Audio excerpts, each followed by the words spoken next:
Okay, I will go ahead and call the Town of Essex Select Board meeting for Monday, November 17th to order.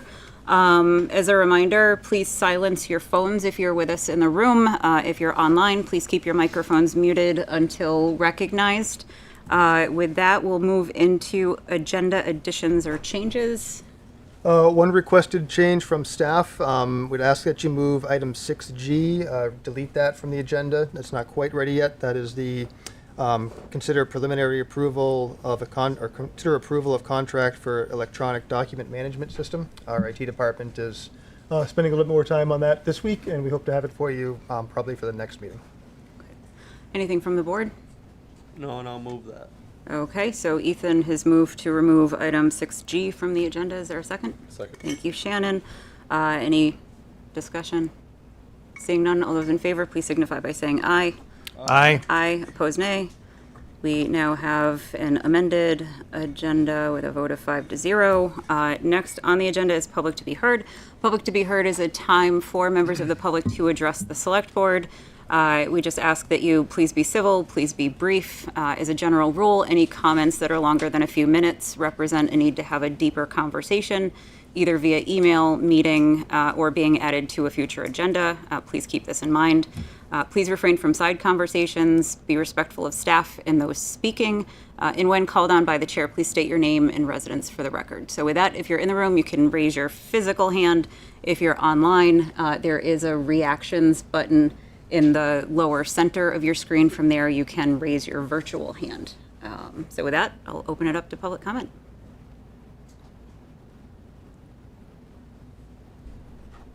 Last call for public comment. Oh, Irene, come on up.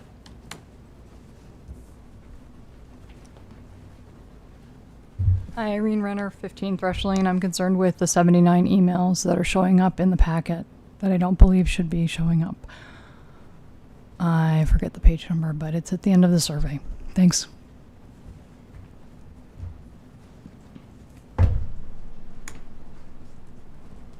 I have a question. Yeah, go ahead. Is there a reason that the second TV is off?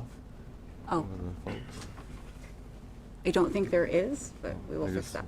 You can probably see it easier. Yep, thank you for pointing that out.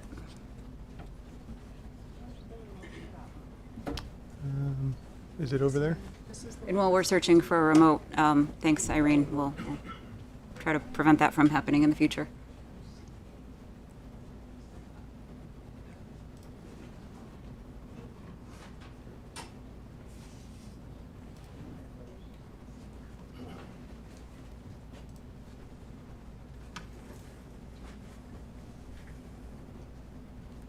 Andy? Move approval of the consent agenda? Are we, Yeah, let me just make or are we sure stuck somewhere? that There are no hands up. there are no hands online. I don't see any other hands in the room. So, Andy, I accept your I second. motion. Thank you, Shannon. There's no discussion on consent agenda, so all those in favor, please signify by saying aye. Aye. Aye. Opposed, nay. Motion carries 5-0. Consent agenda is approved.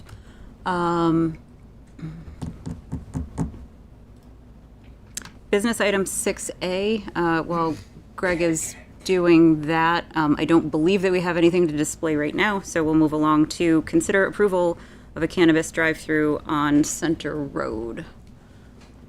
I guess there was a reason that TV was off. I just thought I noted it. Didn't want to mess up the works. Nope. Nope, that's seeing what folks on, having a consistent experience is important, so.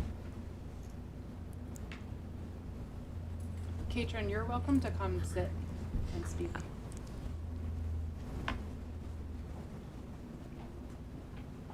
Hello. Yeah. Hello. Hey there. Hi, I'm Katrin Arnott. I'm representing Gaston Weed Company located at 100 Center Road. I'm their Chief Operating Officer. We're coming here for approval of our drive-through for our cannabis dispensary. It's a pre-existing drive-through as the building was formerly a bank. And we're hoping that through public comment and through any questions the select board may have that we can seek your approval today. Karen, did you have anything, or can we just turn it over to questions from the board? I'd be more than happy just to explain. We met with Katrin last week as well as the general counsel for the Cannabis Control Board just to get a better understanding of what this would look like. I do believe this would be the first one in Vermont. Yes. That's right. So that we wanted to check with the state, make sure that their boxes were checked. They were quite supportive of the application and asked the board to pay attention to the criteria that is intended to be used for consideration, which I outline in the memo. It talks about the municipalities, local legislative body needing to provide express written authority based on compliance with ordinances, bylaws, and permitting requirements. So the other documentation that's in here that's noted as required has either been provided to the state or provided to the town, but might be not appropriate for public consumption. So there's a couple of documents that are mentioned here that we've received and have accepted, but just are not visible. Any questions from the board? I like being first. Go for it. No, I just said I Oh, like. sorry. Thought you meant with questions. So no questions from the board. Andy? So it mentions that we need to verify that all the regulations are met. We're not experts on our development regulations. I assume that you wouldn't have brought it if we weren't.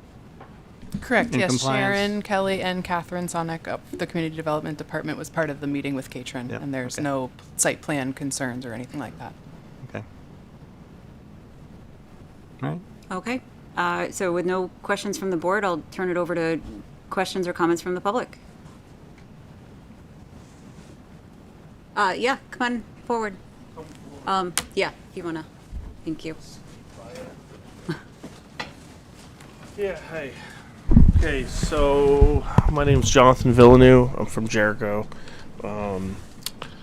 I think this is a great idea, having a drive-through come through here. For me especially, because days like yesterday and today, hard to get out of the van. I appreciate the drive-throughs that you have for the pharmacies around town. Definitely come this way instead of going to Cambridge. It's a big help, so I just wanted to say I hope that it goes through because it's going to help me out. So, thanks. And I'm sorry, what was your name? Jonathan Villeneuve from Jericho. Okay, thank you. Thank you. Any other comments from the public? Come on forward, Ken.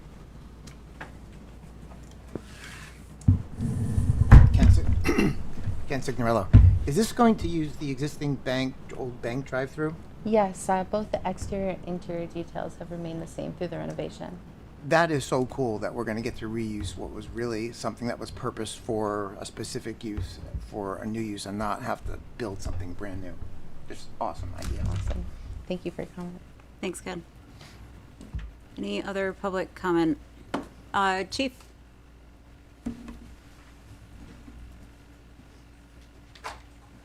Thank you. So before you vote on this, I just did want to make a couple of comments. So a few weeks ago, when I first heard about this proposal, I went and met with Ian. Correct? Is Ian? Correct, yeah. Ian. Sorry for forgetting that. I'm bad with names. With Ian, and he did show me around their shop. They are using the bank drive-through that was there in its original fashion. I don't believe any kind of modifications have been made to it. So the security of it is very, very good. The one concern that I've had about this from the beginning was impaired drivers and being able to detect impaired drivers before dispensing product. They are prepared to do the best that they can with that, to be able to detect those. My fears of that come directly from my experience as a police officer and as a chief of police and as a drug recognition expert who's been training police officers for the last 15 years in how to recognize drug impairment. So that's my only concern with that. This is a process that they're prepared to take on, and they're going to do the right things. From what I was told, I wasn't at the meeting that you had, but they are going to do the right things. I hope that will continue, that they'll still be vigilant about detecting people who might be coming up to the drive-through who might have already been consuming. And I will leave it at that. So, Thanks, Chief. thank you. I do see a hand online. Betsy Dunn. Yes, thank you for letting me speak. When you go in and purchase marijuana from the store, you have to show your driver's license and all of that. And my only concern, and maybe you can take that concern away, when you are in the car, you know, just like with alcohol, kids will ask someone else go buy something for them, you know, and get that. Do you think this makes this easier for them to try to do to get around not being of age to get it from the store? Thank you. Me answering. Thank you for your question, Elizabeth. Actually, we believe that this actually might provide more safety measures in that case, because you will be able to visibly see who is in the car, so we can refuse service to anybody that does have a minor in the car. Whereas to say if somebody were to walk into the store, there's nothing showing us that they may have parked at a different area and done a straw purchase and come in and purchased for somebody else. There's no safeguards in place, whereas we visibly can confirm that there are minors in the car and refuse service at that point in time. Could I also Thank you. offer just, Betsy, just one thing that I had learned that I thought was interesting was that everyone in the car is ID'd, so everyone has to produce a legal form of identification, and all the windows in the rear of the car would need to be rolled down to ensure there's no one sort of hiding out in the back seat. I thought those were pieces of information that speak to your concern. Thank you very much. Thank you, Karen. Thanks, Betsy. I don't see any other hands online. I am not seeing any hands in the room, so I'll bring it back to the board. Shannon. Oh, thank you so much for coming forth and bringing this to us.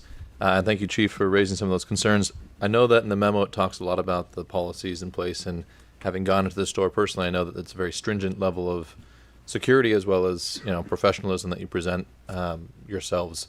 Could you speak to some of the policies that, you know, I know that Karen brought up the idea of the windows being down, different things, just so we understand exactly how high of a level you're holding yourself to? Yes. So that's all part of our standard operating procedures, which we tried to provide in the packet, but we wanted to make sure that we were also protecting security measures, so that we weren't leaving any weak points for the public to be able to use against us.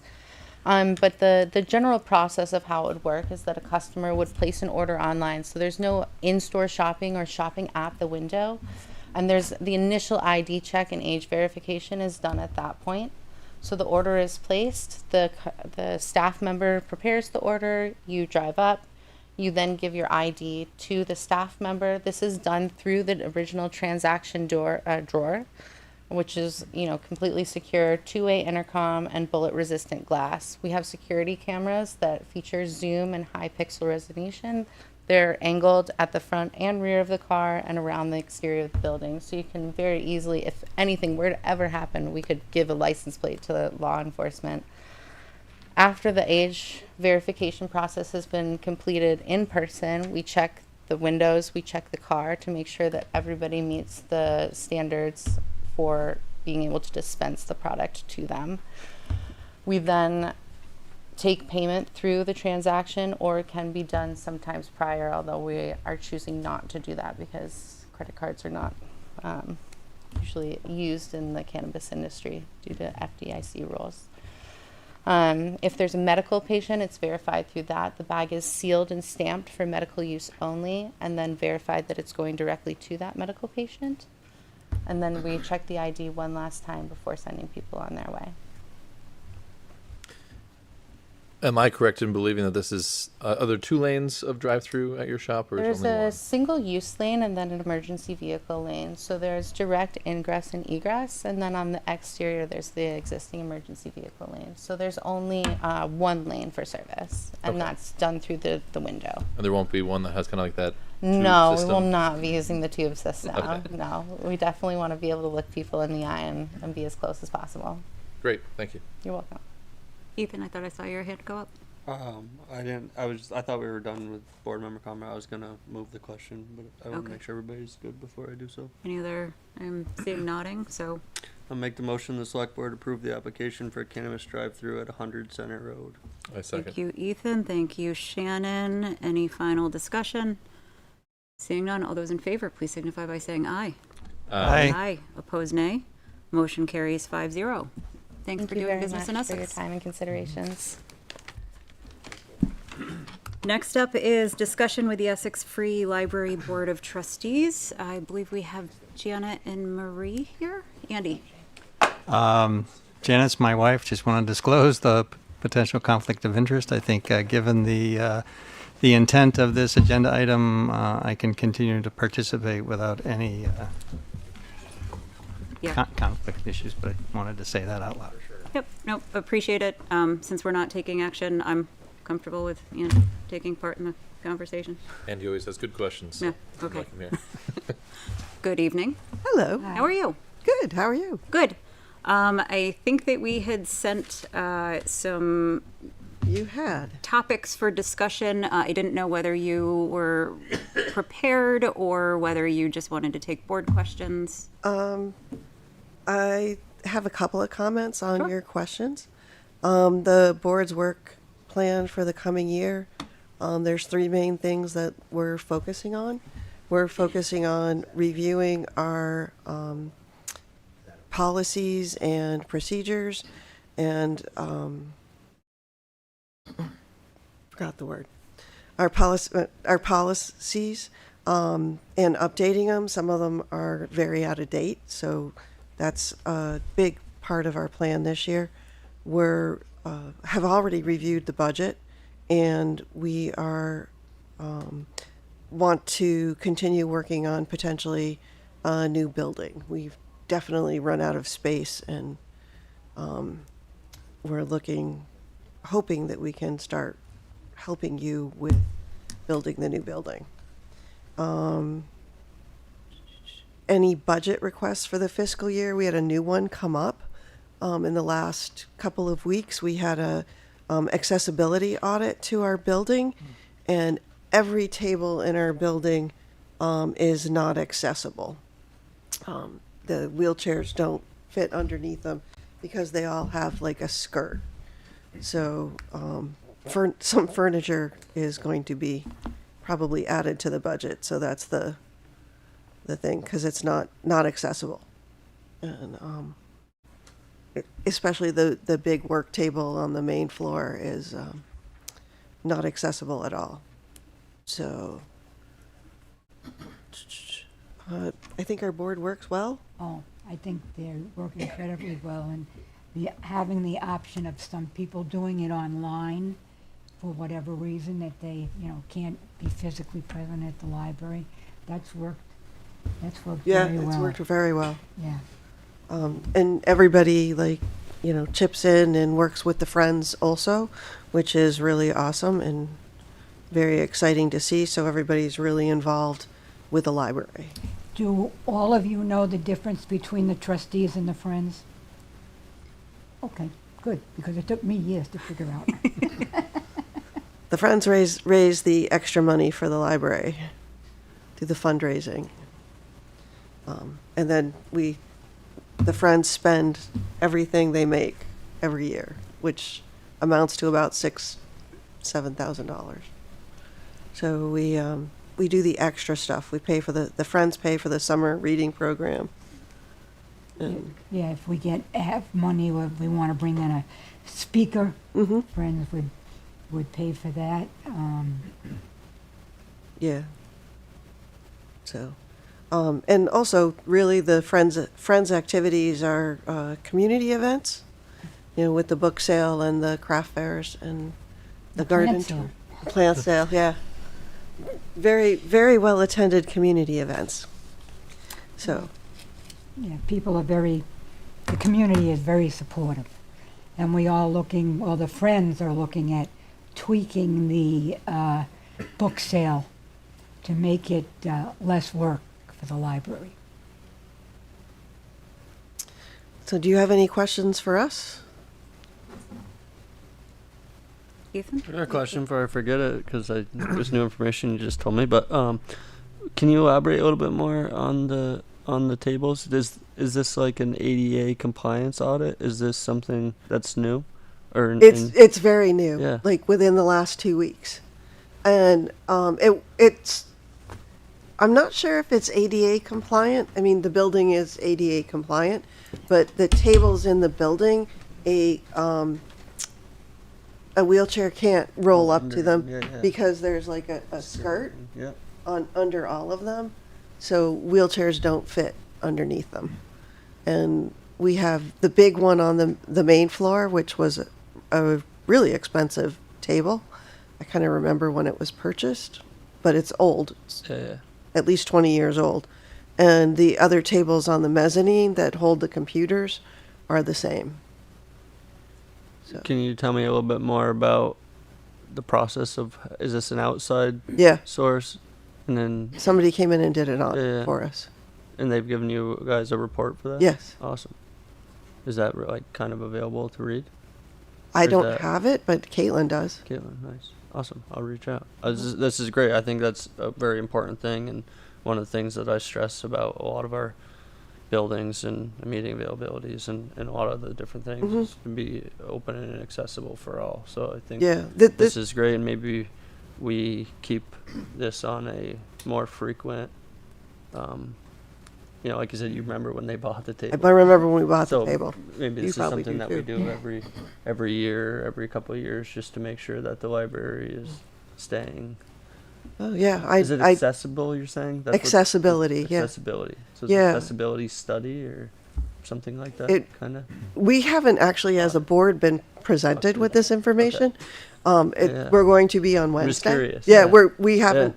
We're going to be on Wednesday. Awesome. I knew that they had the accessibility study because I was there that day, and Caitlin was telling me some of the results of it because she wanted to put them in the budget. Awesome. And just so you know, we have a couple of newer tables outside that were put in to be accessible. And those are good. Yeah. Yeah. Good. We Hope so. Yes, Ethan. No.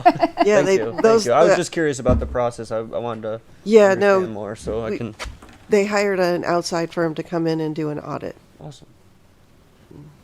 Could I just offer additional detail on that? So I have the privilege of working with the library, and so what I understand about this is we got a grant from VLCT to bring in outside folks who, I think the right way to frame their work is basically give us a grade on accessibility. So we meet the basics, but there are things like, for example, one of the conversations that came up is folks who are visually impaired don't know what the layout of the bathroom is.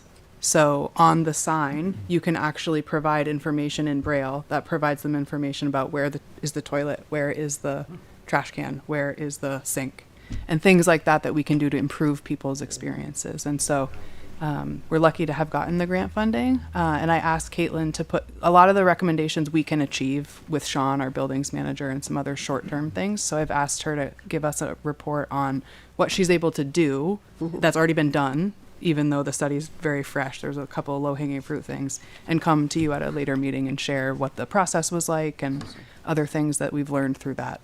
There were a lot of things that I think we can do soon. Yeah. So it was pretty encouraging. Good. Yeah. And then I know that Parks has also put in some handicap accessible tables. So I had asked her to look into those to give us a number of what we might be looking at.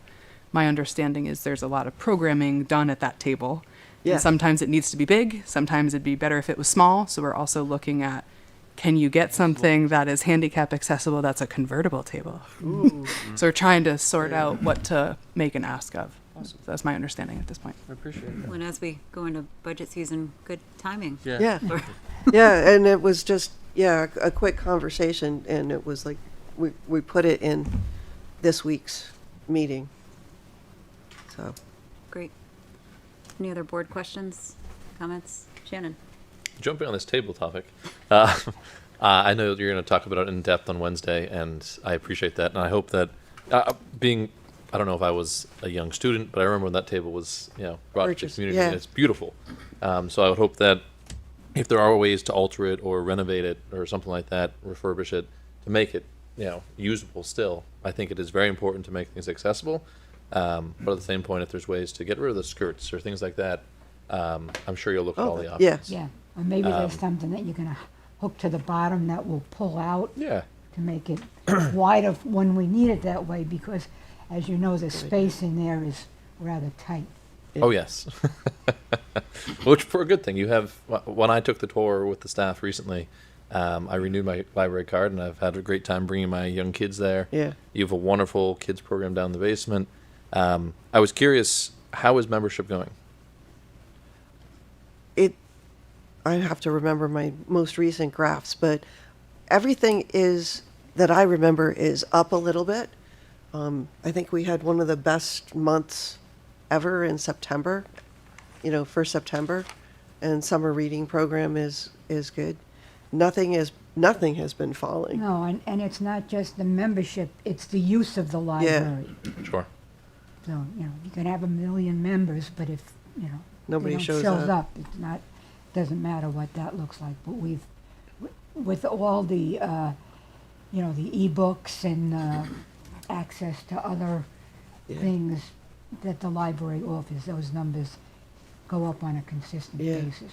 And if you drive by on, Lego night or knitting day, you can't get a parking space. There's like literally no parking. That's another problem, is that there's really not enough parking. So I have said, oh, well, I'll go later to the library because there's no parking. That's fair. No, and I also seen on your newsletter, it just seems to go on forever, but all the events coming up. So Yeah. you're doing a lot, and it's not just a place for books anymore. So Yeah, thank you. I tried to get into the Zentangle class, and it took me like 6 months to be able to try it out. And it's very fun. Kendall? I'm glad that you had mentioned the building. I'm curious about a couple questions about that. Do you have a sense of how undersized the library is in terms of a percentage? I mean, do you have like 150% that you could take as opposed to what you could do now? That's part of it. Just I a don't sense have of those numbers right with me, Kendall. I know that I certainly have seen graphs of that, and what's recommended and what different towns have. Yeah, what different towns has by population. Right. And what we have by population is very sad. There just isn't the square footage. And it's hard to expand program when there's no place to put it. Yeah, we have, like 5,500 square feet-ish. And I think a recommendation for our size community, and this is just Essex Town, would be more like 10 or 12,000 feet. Okay. That's my memory, but Caitlin definitely has graphs, and she has presented them to us. And graphs of not just what the recommendation is, like Marie says, what other towns have. I don't know if I have that. I think we've seen those the last 2 years at budget time, so I'm sure that Caitlin Yeah. will bring those again this year. Probably. Yeah. That's like next week, right? December 5th. Yeah. Friday. They'll rush it? Yeah. And I was mostly just curious about, you'd mentioned potentially helping the board with the new building and stuff. Could you Yeah. expand on that a bit, about where you might be headed or what you might be thinking about, Well, how you would help us? we just were going to all of the meetings that you were having on what do you want the building to look like? How big do you need it to be? What are the important pieces that, you want to add, we want to add to the building? Like, we'd really like to add some privacy rooms to the building so that people can come in and work or do like doctor's calls in the building, because not everybody in town has really good Wi-Fi. So that would be something that we really want to do. We really want to add room to for book donations for the book sale. Marie really wants that. And a bigger staff area. The staff area, if you've ever seen their office, it's frequently blocked by carts, and it used to be blocked by boxes of COVID tests, but there's frequently box piled in there. I'm not sure. So a little bit more room in there where they don't have to store things would be Yeah, I have Fabulous. this list here that expand the library of things, expand outreach to senior facilities, so that if the mountain can come to Mohammed instead of whatever. Expand large print books, but Yeah, we've done that. that's happened to a great extent. Add a book discussion group in the evening, because it's very well attended in the afternoon, but not everybody can go to an Right. afternoon book discussion. Yeah, those are things that were on Yeah. our plan. And we've done some of them. But expanding the library things, there's just literally no place to store stuff. Okay. Senior shelves. Hmm? I have senior shelves. They're packed full. So, Any other board questions, comments? Andy? We talk about the library quite often, but so these might be questions that we've talked about before. And I know I've heard in the past that if everybody returned their books, there wouldn't be room for them. Is that? that's still true. It is Well, still true. Yeah. I shelve books on Thursday afternoon, and just recently they've done a culling of the books that haven't gone up and out in a while, because we had to make space on the shelves for the new books, and sometimes finding space for them is challenging. But yeah, that's still true. All the books the library owns would not fit on the shelves. And my other question, I think you don't know the answer to, is how long have you been on the Board of Trustees? I don't know. I think it's 20 years, but I'm not sure. Do you know how long you have? Well, if you count, I think this is my third term on the trustees. Oh, you were a friend. I was a friend, and then I was the liaison between the friends and the trustees. So the hats have changed, but I got a question. Were you on the board when you were teaching me PE? I was not. I was solely focused on you, Ethan. Thank you. Ethan was funny. a full-time job. Yeah, I'm writing that definitely. down. She likes me much better now. That's not true. You've always been a sweetie. Any comments or questions from members of the public? Don't see any online. Oh, Lorraine, go ahead. It's a real quick question. I hope this doesn't upset anyone because it's ignorant. I just don't know the use of the building. And certainly in terms of having a new library, the journey may take a long time. Have we ever looked at like something like annexing the Memorial Hall because it's so close to the library? There's extra parking there, just in terms of expanding space for use. Definitely do that.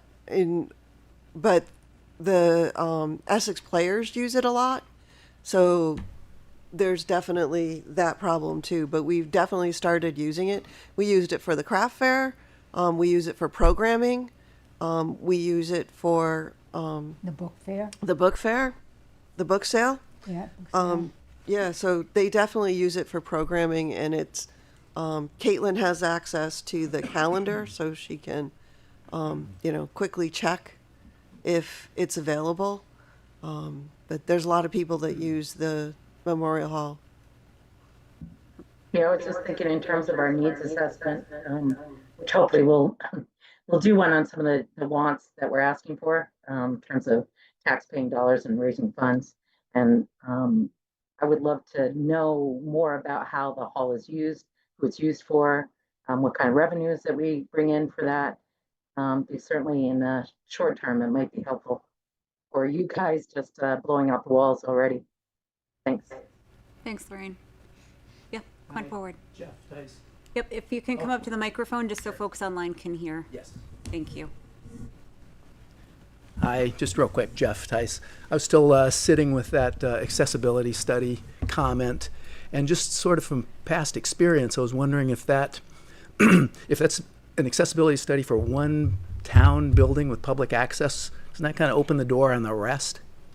And is that being discussed? And sounds like this was done on a grant, and I'm just wondering about the other public buildings, because one thing kind of leads to another with such things. Yep, it's a great question, and I did write down a note to follow up on that. Okay, thanks. Same page. Thank you. Any other public comments? don't see any online. I don't see any in the room. Any other questions from the board? All right. Janet, Marie, thank you for coming. Thanks for all you do. Thanks for Thank you. having us. See you next year. Next up, a discussion with the Economic Development Commission. I've invited Ken Signori, who's the vice chair.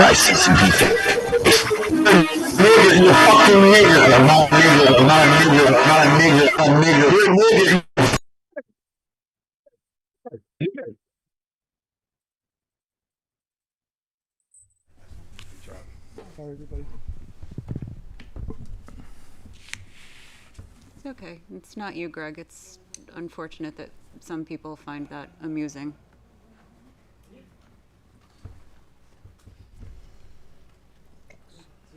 Are we good? Done.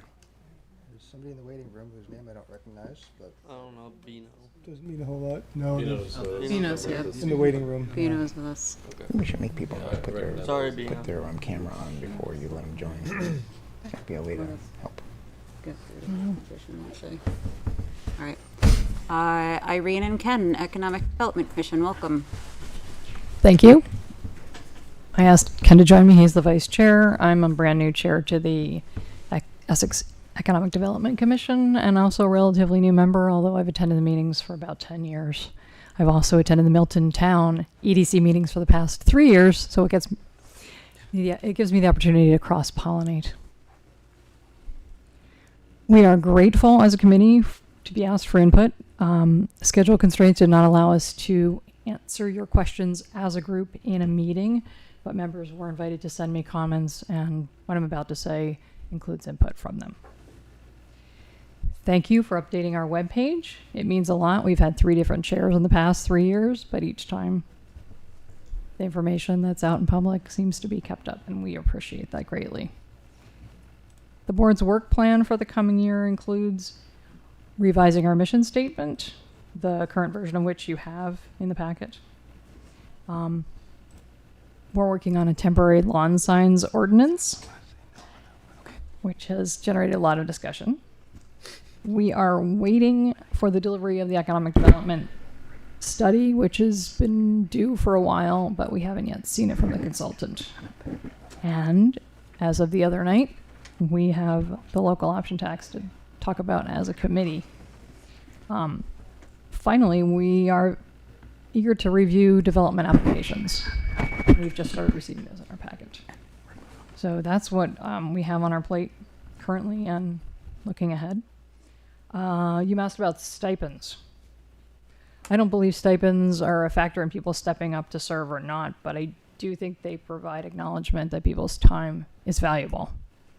And while it's never tempting for me to go anywhere else at 8 in the morning except staying home, I know when I serve on the BCA, I often have conflicts with those evening meetings, and I show up here because I'm being paid to show up here and help make that quorum. So for me, it makes a little psychological difference. You asked about any budget requests for the next fiscal year. I don't think we have anything that we are needing at the moment. After all, you just spent a lot of money on a study we're about to dig into. If we did have a logo and a brand, at some point in the future, we would like to have probably some merch to help promote that, especially when we go to Essex employers. But I don't know if that's going to happen within the next 12 months. What's working well on the board? Well, we have a business outreach meeting once a month. So unlike a lot of economic development commissions who only meet once a month indoors, we meet once indoors and we meet once on site at a local business. And we've been doing this for the past 2 years. And if Ken would like, I'll have you read off the places we've been to in the past 12 months. Goodness, thank you. We've been to the Vermont Cider Lab. We've been to John Leo's, Cup and Leaf.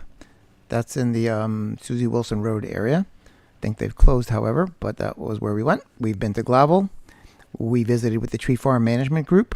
We went to the Vermont Construction Academy. They happen to be in Winooski, but they do work here in the town. Oh my God. Le Versailles Lingerie. Prolytics. Prolytics is a company that's in the Pinewood Shopping Plaza, if you don't know. We are going to be visiting Aviatron. That's at 17 Thompson Drive. This is the old IBM building, if you happen to remember. That's going to be on the 20th at 8 o'clock. That should be a very interesting meeting. It's open to the public. If you're interested in learning about Aviatron, I think that would be a great one to attend. Thanks, Ken. You asked what could be improved, and we would ask for a little more lead time on things like the local option tax, which is a very big topic. Ken and I happen to have a lot of expertise in it over time, but that other members of the EDC currently probably do not have a lot of experience with the local option tax, and we have exactly one meeting in which to discuss that before our report to you is due on the 5th of January, I believe. So having a little more lead time for projects like that would be great.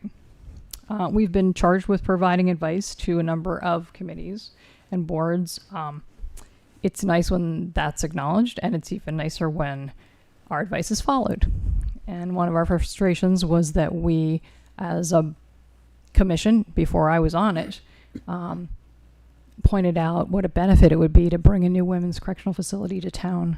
And because it would be a business, like all new businesses, it would generate other economic activity. That was not acknowledged by the Planning Commission when it considered the latest request from the state on October 9th. And so it's frustrating to be asked for input, to put that input together, and then not having acknowledged, much less followed. So that's just some things we think could be improved. Sometimes it feels like staff has limited time to support us. I've sat on committees here years ago where we didn't have staff support. We weren't allowed to have staff support, and somehow we managed to stumble along. And so now things have kind of gone, I think, the other way. Now we're not allowed to come to the building without a staff member. We're not allowed to log on and do Zoom without a staff member. We're not allowed to update our webpage. And that can be very frustrating if staff don't appear to have the time to invest in helping the committee be the best it can be. So I think there's a little tension there between autonomy and how much time staff can provide us, just given their very heavy workloads.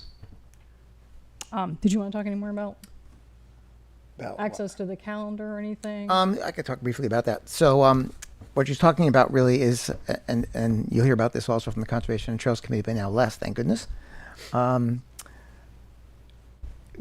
all know we use Civic Plus as our website hosting service, and it's a fairly decent system. And I had called them today, and I asked them, is it possible for a single person or a group of people to have limited access to, let's say, one page on the website? They explained that the answer was yes. You can do that. You can set it up so that one person could be responsible for a single page. For example, that chairperson might be responsible for that committee's webpage. Another thing that I learned was that, posting meetings sometimes can be difficult. Getting the agenda up or the minutes up.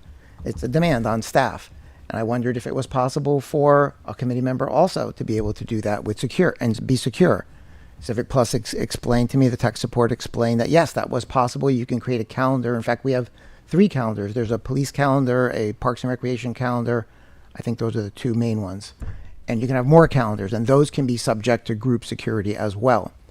So I think it is possible to have that be done securely. It takes a little bit of management, but once that's done, then less work for staff. Over. Thank you, Ken.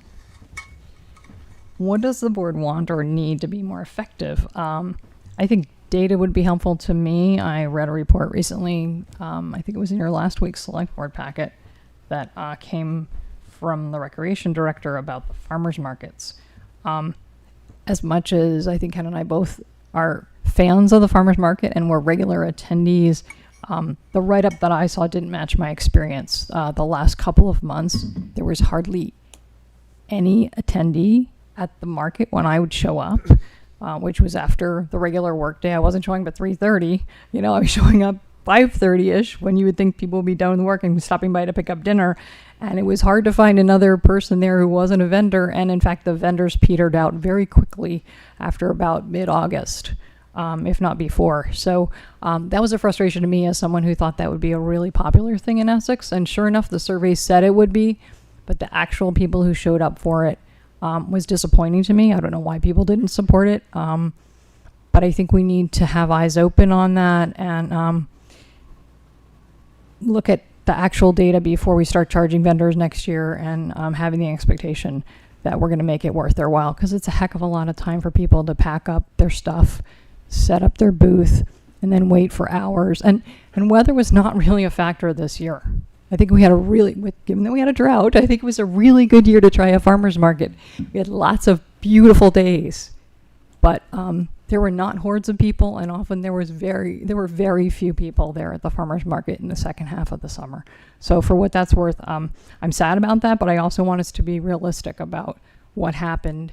And that's nothing on the staff who were faithfully there each week. The rec staff were there. They were happy to be there, and they were promoting as best they could. But I think we need to be realistic about investing their time in something like that if it's not really going to benefit a lot of Essex residents. So this is a good example where I think that if we had been asked for advice on that, at least I would have suggested that maybe this is not the best location. And obviously the vendors started not showing up because they weren't getting enough business to make it worthwhile. So I have my doubts about that location. It's a natural choice, however, a Parks and Recreation activity. Use a park. Makes good sense in that respect. But I think we needed a location where there was already a significant amount of traffic, especially a buying mode traffic.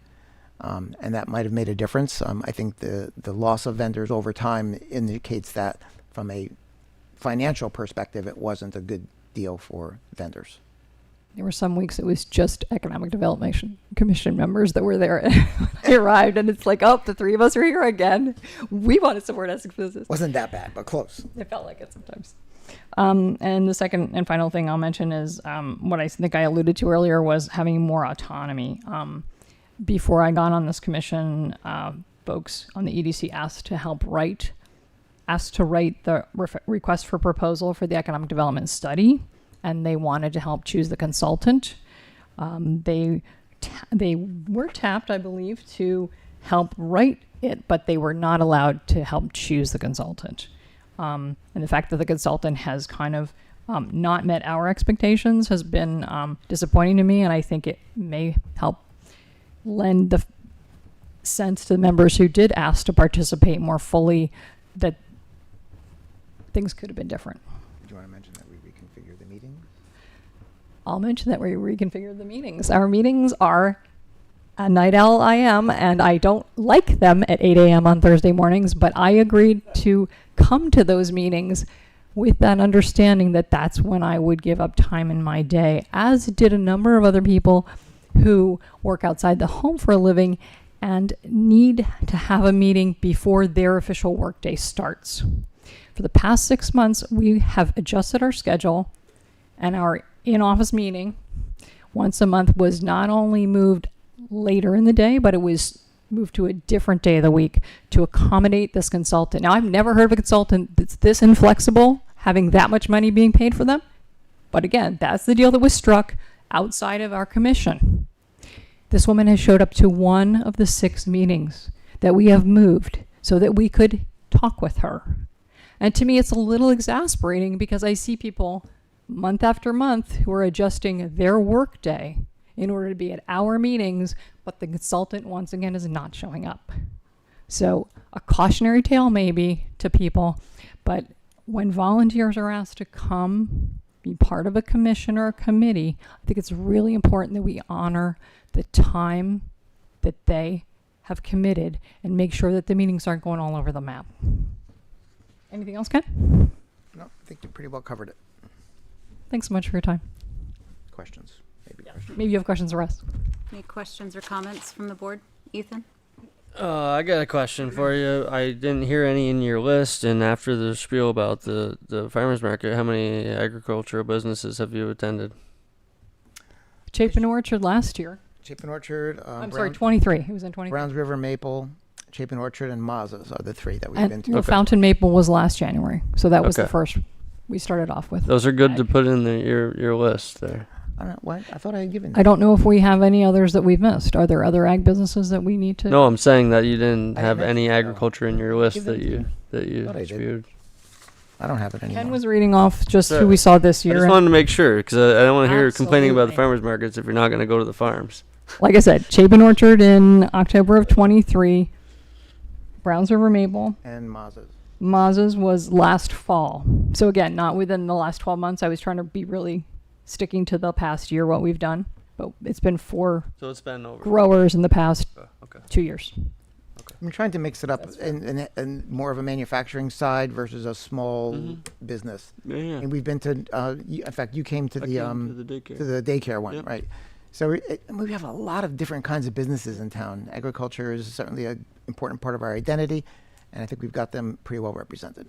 I think we need to put the Lawrence Family Farm on our agenda, however. Another I one, got Lawrence it. Family Farms. Any other questions or comments from the board? Shannon? I really appreciate your presentation and answering all those questions, and thank you as volunteers for everything you do. I would hope that, as I know we had the memo last week about the farmers market and different things, and in my opinion, I thought it was because of school starting that we seem to have the drop off from summer and different things. But I know in that memo they mentioned that they're going to be looking at how to alter it and make it more effective.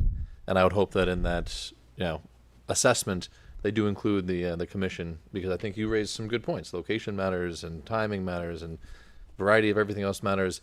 I would hope that it's the first year, kind of bump growing pains we get over, because I think it was a wonderful thing when it was thriving.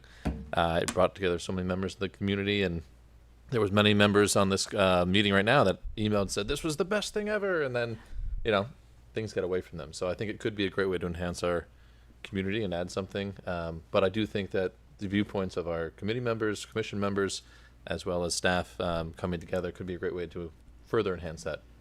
My question to you, kind of playing off of that, when we have issues such as the Women's Correctional Facility or development of different properties over in Thompson Lane, different things like that, there's a lot of vocal support and opposition, both online as well as sometimes at meetings, different things. How does the commission weigh those and then provide a recommendation? Well, we were looking at it from the business-only perspective as a commission. There were so many other inputs to that particular decision, including the national organization that was boots on the ground and had a budget to fight it. So I think we need to understand. I'm curious. We have to about understand in our general. constraints, right? Sure. Well, I think as ADC, we have to look at what kind of business generation will that bring? What kind of income will it bring? What kind of hindrances to other businesses? Like, are they going to compete with existing businesses that are here? I mean, it may seem odd, but we've only just started participating in the development application review process. Last meeting was the first one we actually got a list of things that were on the docket, and it just wasn't part of our thing. And then, from Conservation and Trails, I was familiar with it, so I said, well, why aren't we doing this? It says we're supposed to advise the DRB and the Planning Commission, so now we are, but it's kind of new. Great. Oh, I'm sure. I know we're going on to the trails in a bit, but you have a process of having members kind of make sure they're aware of things and make sure we're not missing anything. So I'm sure there will be something brought to your committee or commission. I'm sorry. C words.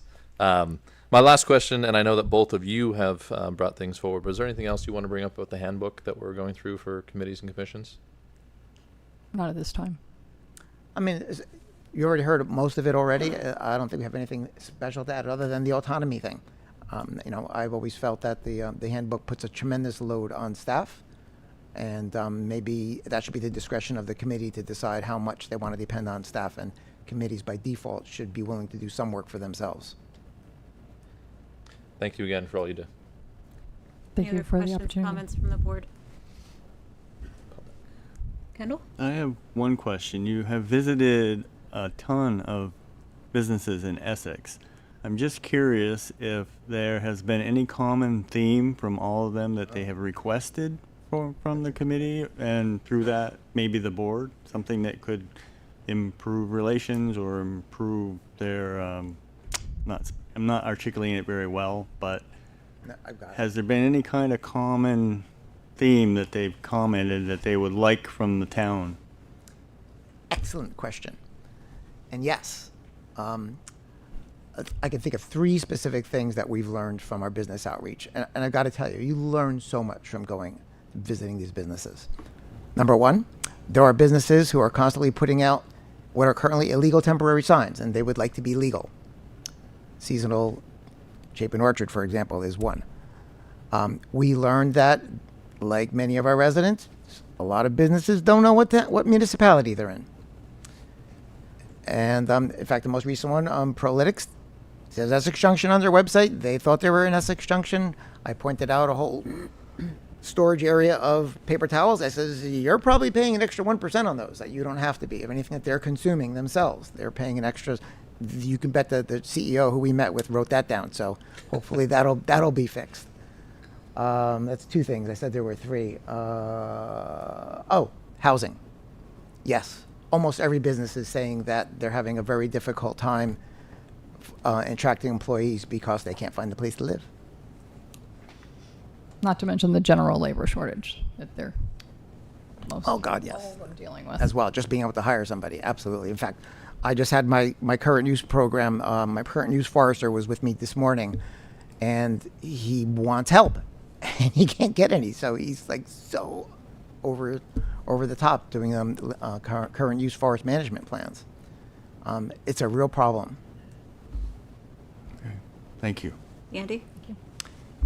You just reminded me that I said something at the last meeting that was untrue, apparently. I mentioned that the Economic Development Commission supported the request for Tier 1B status. Yeah, we never did. And so my apologies for getting that incorrect. Maybe go and check. Thank you for correcting me. You mentioned that housing is an issue that our businesses are bringing up. We have elected not to lower the barrier or voted to not lower the barrier to generate more housing in Essex. Has the Economic Development Commission discussed the Tier 1B question? Nobody's asked, and we did not discuss it. But we'd love the opportunity. Okay. All right. Thank you. Thanks, Andy. With that, Ethan, did you have another? Okay, with that, I'll turn it over to public comment, public input. Betsy Dunn, I see your hand is up. Yeah, hi. After the last meeting, I found it very funny. Out in the foyer where the reporter is, our newspaper, right on the 11th page is this big thing with Mansfield Place in Essex Junction. It's on Carmichael Street right here. So it's in Essex. And the same thing with the Phoenix Bookstore. They have Essex Junction as well, and it is really just Essex. I think it would behoove us to look around at the different publications that people might put advertisement in and see who's putting themselves in Essex Junction or the Junction. In Essex or the Junction. Thank you. Andy? Can I comment on that? Sure.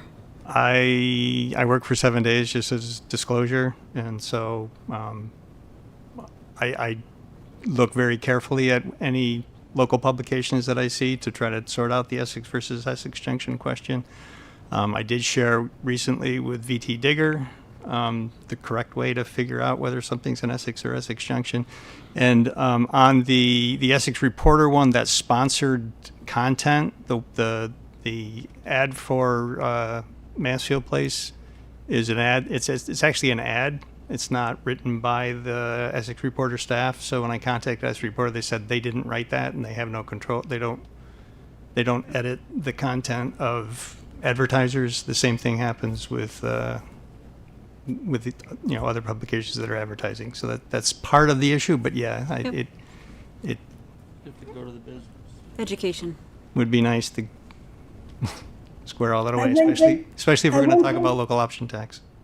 I went to Gino Sullivan about it because I thought that whoever was doing it, Mansfield has got to look at what they're putting in the ad. I'm sure someone around there does.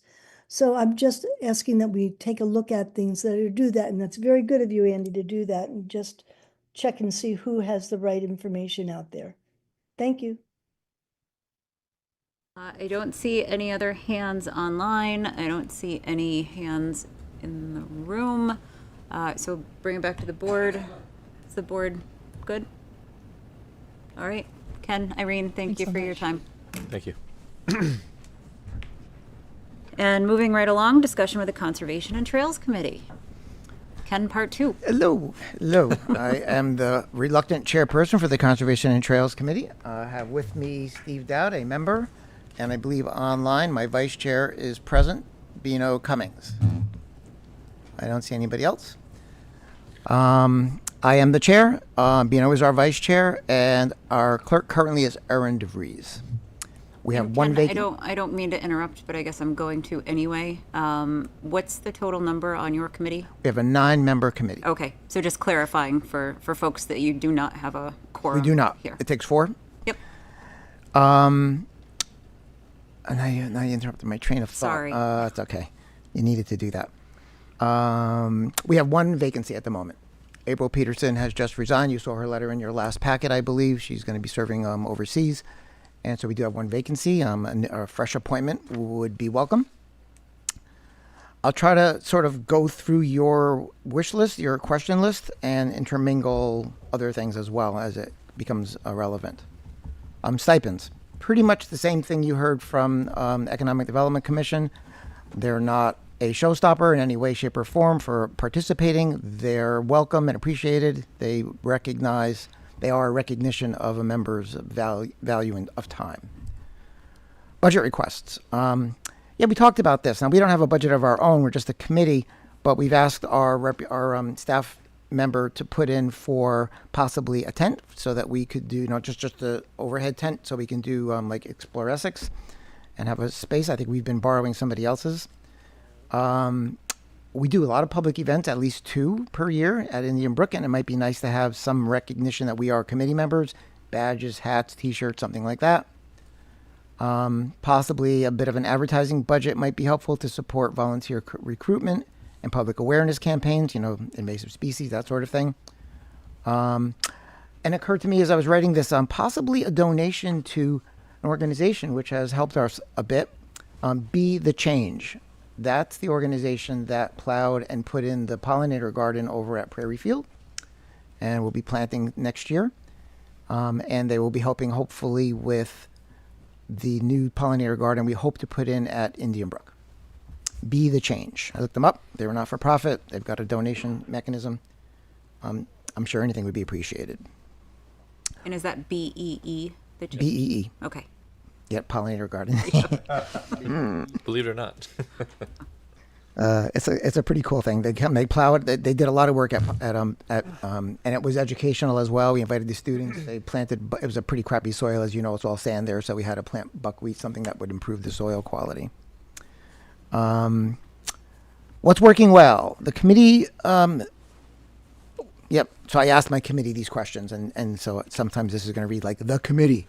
The committee praised the recent hiring of Hans Nettie and Harlan Smith, as you probably know. They are proving to be a positive shift in commitment to the town's recreation resources. We're very pleased with that change.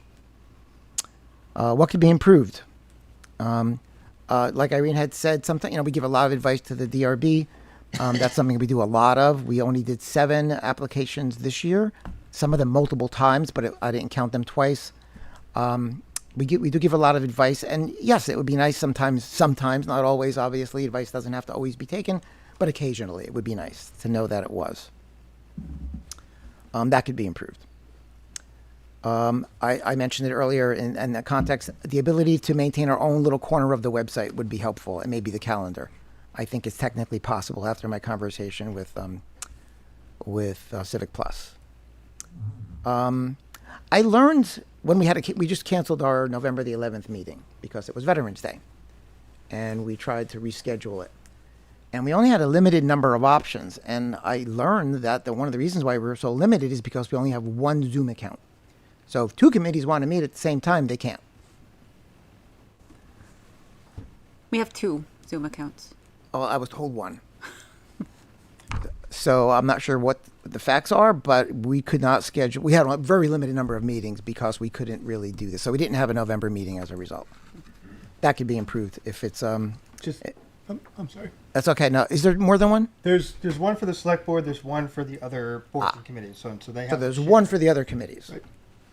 So if any other committee wants to have a meeting at the same time, you're out of luck. Okay. Well, it's one or the other, obviously, not out of luck. And we do have 2 locations we can use here and we have been at the police station. So it is possible to have 2 physical meetings. So what could be improved is maybe the ability to run our own meeting, possibly another Zoom account, or maybe use our, which we already pay for, I think, Teams, which does allow multiple meetings at the same time. That could probably be worked around. What do you want or need to be a more efficient committee? That was a question, I believe. And in a nutshell, a bit more autonomy would be great.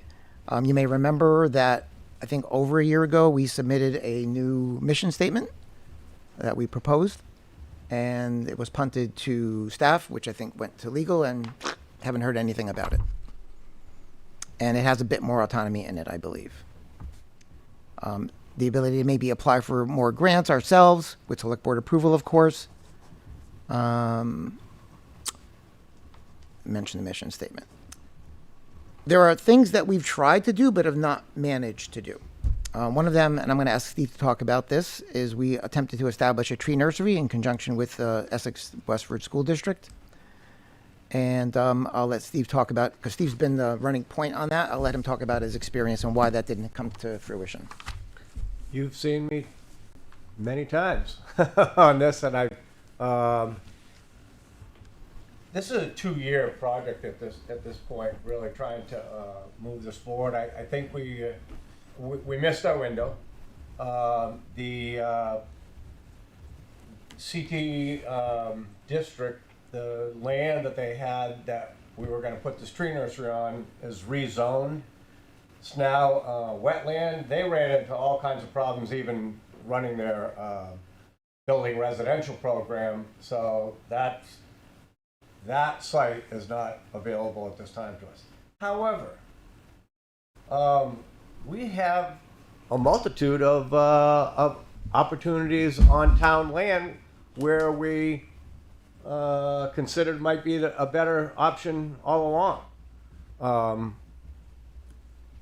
The scope of what we're looking at, so we had a productive meeting, Craig, and where we're looking at getting 6 to 10 trees the first year.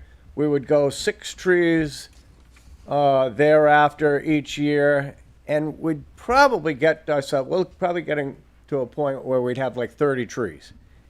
And at 30 trees, we would begin the rotation back into the community. As we've mentioned before, so we do have the emerald ash borer in Essex. Burlington has cut down a lot of ash trees in anticipation of this destruction. Jericho, next to us, has cut down a number of trees in anticipation of the emerald ash borer. It's going to come to us. It's such a smart move for us to get a tree nursery and begin this rotation so that we have trees when we have to drop ash trees. They will be destroyed in our community. Maybe faster than we can replace them. But that doesn't matter. What does matter is that if we have 30 trees and we have the rotation, then we can make sensible decisions as to, do we need to buy more trees or are we in a good situation? So we're not trying to build a humongous orchard. We're trying to build a reasonable replacement mechanism. I am more than excited at the prospect of working with Harlan. So he and I have talked, and I think that that's the next direction towards really putting this together. Harlan's very capable, very knowledgeable. I'm ready to work. I'm ready to work with him. So I think that's kind of where we are from here. Thank you, Steve. So that covers something we didn't quite get done, but are still trying to do. The other thing that we did is we put in a year and a half ago an application to use some conservation funds to purchase a small parcel on the river and on 117. And I haven't heard anything yet on a yes or no. We were given a series of tasks to perform. We did those, and that's it. Still hasn't happened, so we haven't been able to get that done. It's really worth slowing down and taking a good look at this. We actually have a potential to bond this with even more land that will never be available again. When you look at Indian Brook, you say Indian Brook is kind of the emerald for the town. And when you look at the number of people who go there, you know that it's the emerald for the town. When you have access to the Winooski River, to have your citizens to be able to say that they can actually go there and get on that river, I interrupt only because I want us to seize the opportunity. Shannon, you know how valuable this is. You worked on this yourself. So I hope that whatever's holding this up, that we can figure it out, move forward, and grab this while we have the opportunity. Thank you, Steve. Let's see. So now, things that we have done and or are doing. A lot of the things that we do are ongoing. So some of this is going to be something that we've done and will be continuing to do. One thing that is a one-shot, once every 5 years, we did complete the Conservation Fund survey. That's one of the responsibilities that we have. Every 5 years, I believe it is. That was completed, and we approved it on the October 21st meeting. I was hoping this would be in this packet. It was not, but it will be in your next packet, I assume. One of our members took that on and did a great job. I think you'll find the information quite interesting, including that a number of people are quite interested in possibly donating their property. We did 2 Indian Brook workdays like we usually do every year. They were very fruitful. We discovered with Hans, it was really great. It was more hands-on than we usually have. Kent wasn't so much into pulling up buckthorns, but Hans is all in there. It was great. And so we actually discovered more invasive species than we thought. We did an area that we moved into other areas because we've had some success in holding things down and at spots we've been working on, which is great. We have been advising the Parks and Recreation Department on forest management plans. I think you saw that one of them came through a meeting or two ago on Indian Brook and the Saxon Hill, and we've suggested that another one, and I think it's going to be happening on Matthew Forest, a new forest management plan for that one. We've advised Parks and Recreation on trail easements and locations and mapping, which is improving quite a bit. Like we said earlier, the situation is definitely, for recreation support, is improving dramatically. We celebrated Arbor Day once again, this time with a tree planting at Sand Hill Park. Normally, it's Horsford, and they're participating in a greening schools program, but we convinced them to give us a tree for Sand Hill Park. It was close enough. We had the kids come. They gave us a lovely red oak, if you haven't got a chance to see it, when you're over at the farmer's market. It's a lovely tree. Just for your information, it's a retail value of over $800. So I'll give Horsford a plug. They've given us 4 trees now. If you don't know it, there's one at the Essex Elementary School, one at the middle school, one at the other school, which I'm not sure what it is exactly. And now this one, that's the 4th. We are now up to speed on being a Tree City, so that plaque is now valid, which is wonderful, and we're trying to maintain that. We're keeping track of our hours, our volunteer hours, and our expenses better than we were. One of the primary activities that we do and spend a lot of time on is advising the DRB and the Planning Commission. We've even got one member from our committee that participated in a working group on the Planning Commission to rewrite the regulations regarding buffers. That's Dwayne Miller-Barlow. You probably recognize him. We have another member who's going to be recommending some updates to the tree and landscaping portion of the zoning regulations. That's Sarah Zalentino, who you recently appointed. She's perfectly qualified for that. And we participated in other zoning regulation updates as well. Let's see. I already talked about the new pollinator garden we hope to put in at Indian Brook. It's right by the parking lot. And when you pull in, it's on the left-hand side. That little triangle where the rock is. That's where it would go. We plan to reestablish the trail caretaker program. Hans has been very interested in that and is keen to see that go. So we're hoping to get that going again. And Steve has already mentioned that we hope to get a tree nursery in nevertheless, somewhere.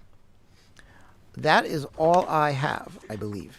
Questions? Thank you, Ken and Steve. Questions or comments from the board? Ethan? I'll go first. So thank you guys for all the great information. I do have a question about. I don't remember exactly when. Forgive me for forgetting. But there was conversation about some sort of inventory of town land. I think it was a couple of years ago, possibly. You might remember, Ken. Oh, town-owned property. Town-owned property. Yeah, I think it was mentioned. It hasn't come on our plate, but I will put it on our. Okay, and then to add to that, I wanted to just mention if you guys are aware of, had done any exploring, and if there was any sort of discovery plan for the town land off from West Sleepy Hollow. I know there's currently a no parking sign at the entrance from We've mentioned it a town few right away, times, but yeah. I just would really I go up there quite frequently and spend time walking through the property, and there's somebody with your guys' mindset. There's maybe endless opportunities. It's up 50 there. acres, and yeah, it's. I was just more curious to follow up on the town-owned land because as a person who spends a lot of time knowing landowners and discovering property boundaries, I've found a number of parcels in the town that are owned or domained right-of-ways, town land, properties. I love what we do at up here.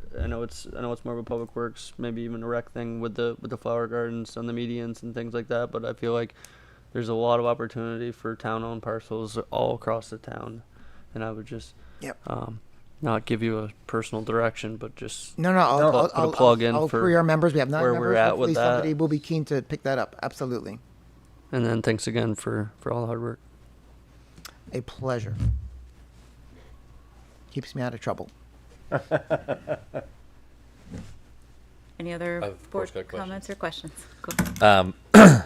Thank you guys, and thank you to the other 6 members, because I know we have a vacancy right now. I think all the committees and commissions in Essex do a great job, and I know that you guys are extremely active, both during meeting times as well as outside of that. So thank you very much for all you do.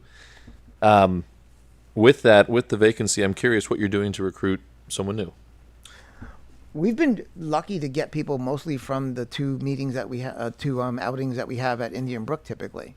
But other than that, nothing. We're counting on the staff to advertise as they do normally.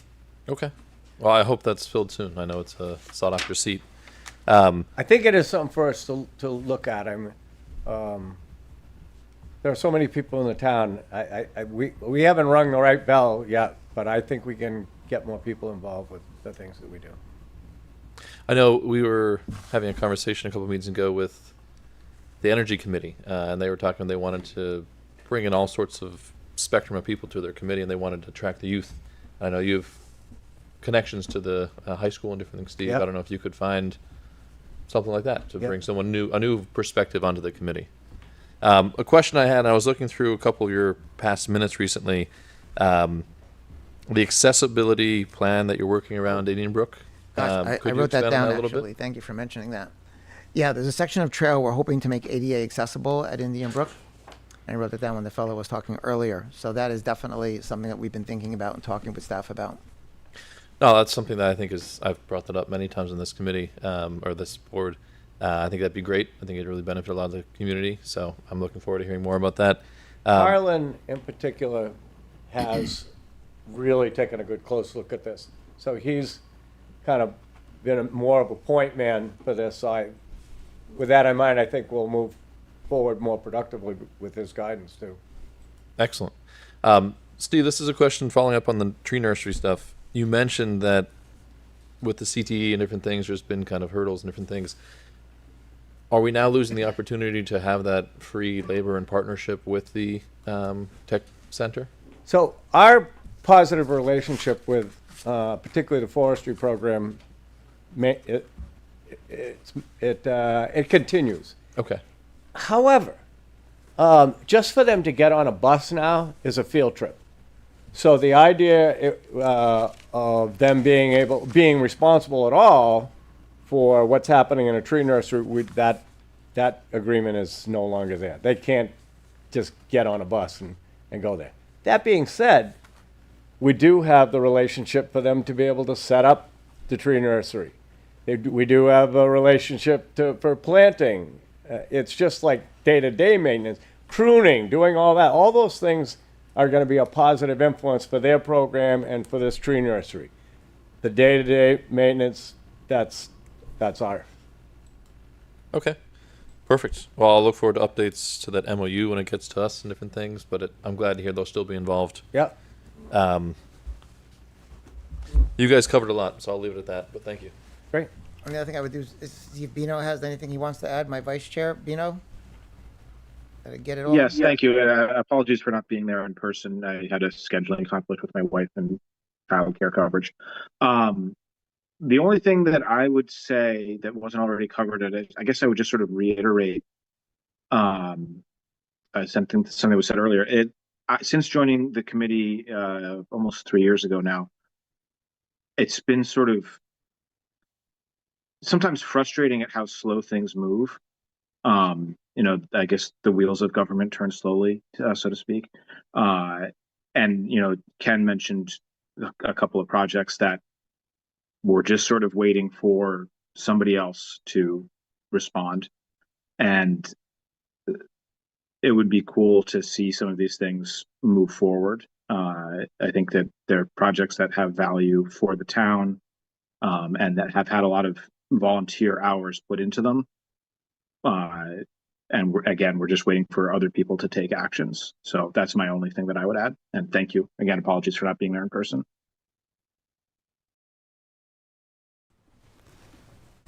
Kendall? You answered my question about the 2 items that I had. I was also curious, just having watched what's happened down in Fairleigh, is there any opportunity in Essex for any kind of an ice trail or a skating trail or something like that, a winter recreation trail that you folks see? Just something to think about. Don't know, actually. We'll have to talk to Parks and Rec about that the next meeting.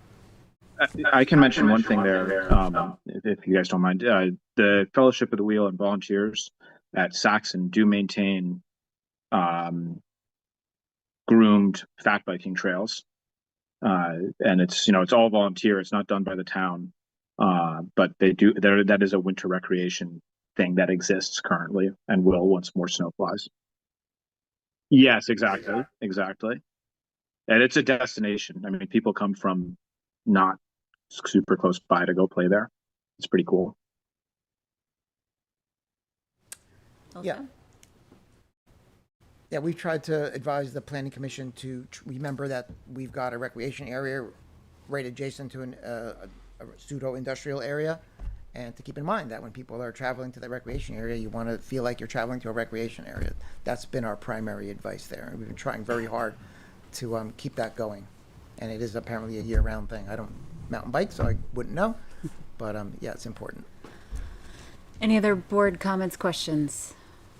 Seeing none, I'll go ahead and open it up for public comment questions. Lorraine, go ahead.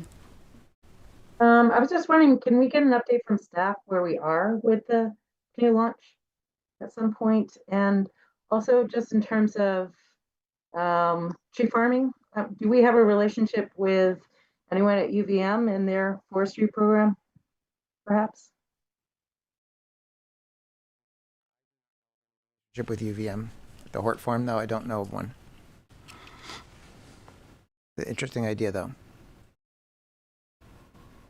Do you want to update on the canoes? Sure. Quick update on the canoe launch. We have some representatives from Winooski Valley Park District here. They're going to be speaking next. We have been talking, staff and the Conservation and Trails Committee and Winooski Valley Park District have been talking about the canoe launch, doing a site assessment, looking at some other properties to see what might make sense in that area. I think we're getting close to being ready to come back to the select board.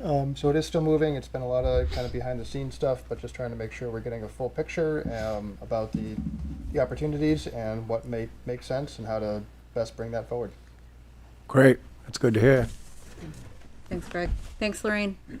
Any other public comment questions? Seeing none, Steve, Ken, and Bino, thank you for all you do, and thanks for being here. Thanks, guys. Thanks for having us. Next up, discussion within Winooski Valley Park District.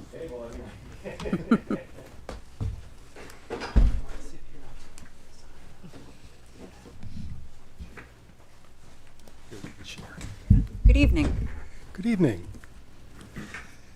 Thanks for your time tonight. My name's Nick Warner, Executive Director of Winooski Valley Park District. This is our Operations Director, Lauren Chakotay, and your trustee, Jeff Tice. And I've been at the Park District for the last 11 years. I believe Lauren for 13 or 14 years, and Jeff's been around for the last 2 or 3 years. More like 5. I'm sorry, the time is going in. We'd like to come back each year and connect with you and present a report. I'd like to preface everything with a bureaucratic piece around our annual number crunching. So we use equalized education property values as one of our means to establish the best division of how our annual allocations come in from the town.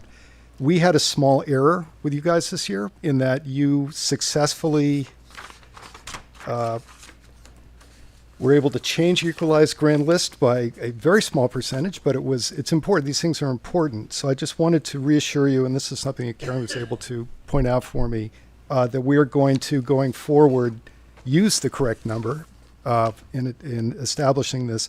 It wasn't enough of a difference this year. I think you mentioned, if it was a 4% thing, I think we'd be doing a recalculation and going back to our towns. But it was 0.27% difference. I hope my math is good on that. So I think this year we accept we made a mistake and that we'll go forward with the right number. But these things may seem like a minor thing, but these things are important. So I just want to reflect up front that we made that change and that we're going to make sure that those numbers carry forward. And thank you for pointing that out. It'll also teach me another bureaucratic lesson to make sure that those appeals are, that we find out that, any data on appeals. Getting data generally nowadays is a little more complicated, especially at the census level. We had to use a combination of private and public sources this year. But anyway, so I know that's going down a bureaucratic rabbit hole, but this is an important process that we go through every year to try to establish numbers that are fair for each town. So thank you, Karen. I just want to put that up front.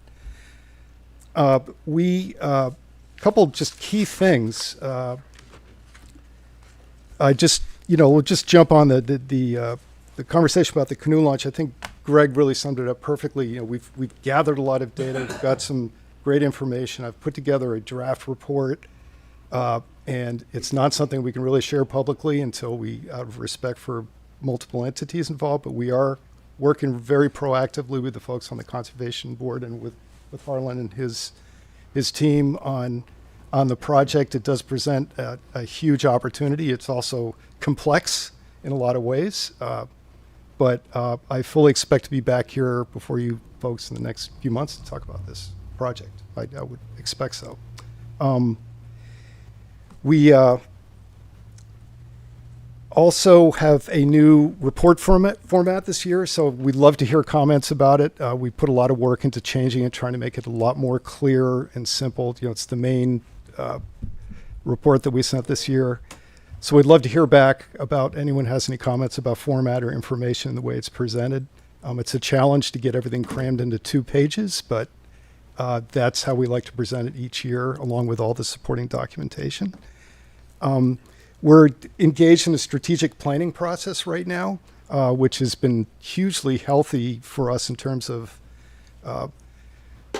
learning about what's going on out there and perceptions of us. And it was interesting, I was hearing your comments about people not knowing what town they were in. A lot of people don't know where our parks are, and that the fact that we actually own a lot of parks that they've been going to for many years. So how we share information, we're doing a lot of work on upgrading our webpage and putting QR codes in the parks so you can access information and also contribute to our strategic plan. So a lot of the work we're doing right now is sort of right-sizing our messaging on a day-to-day basis so people understand where they can go in our parks and where they are.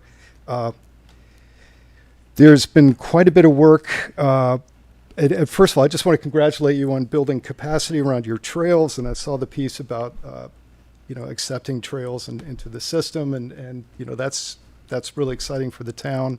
I expect a lot of great conversations and work with Harlan and other people in town government around the fact that we own adjacent parks. You got Indian Brook on one side, we got Colchester Pond on the other.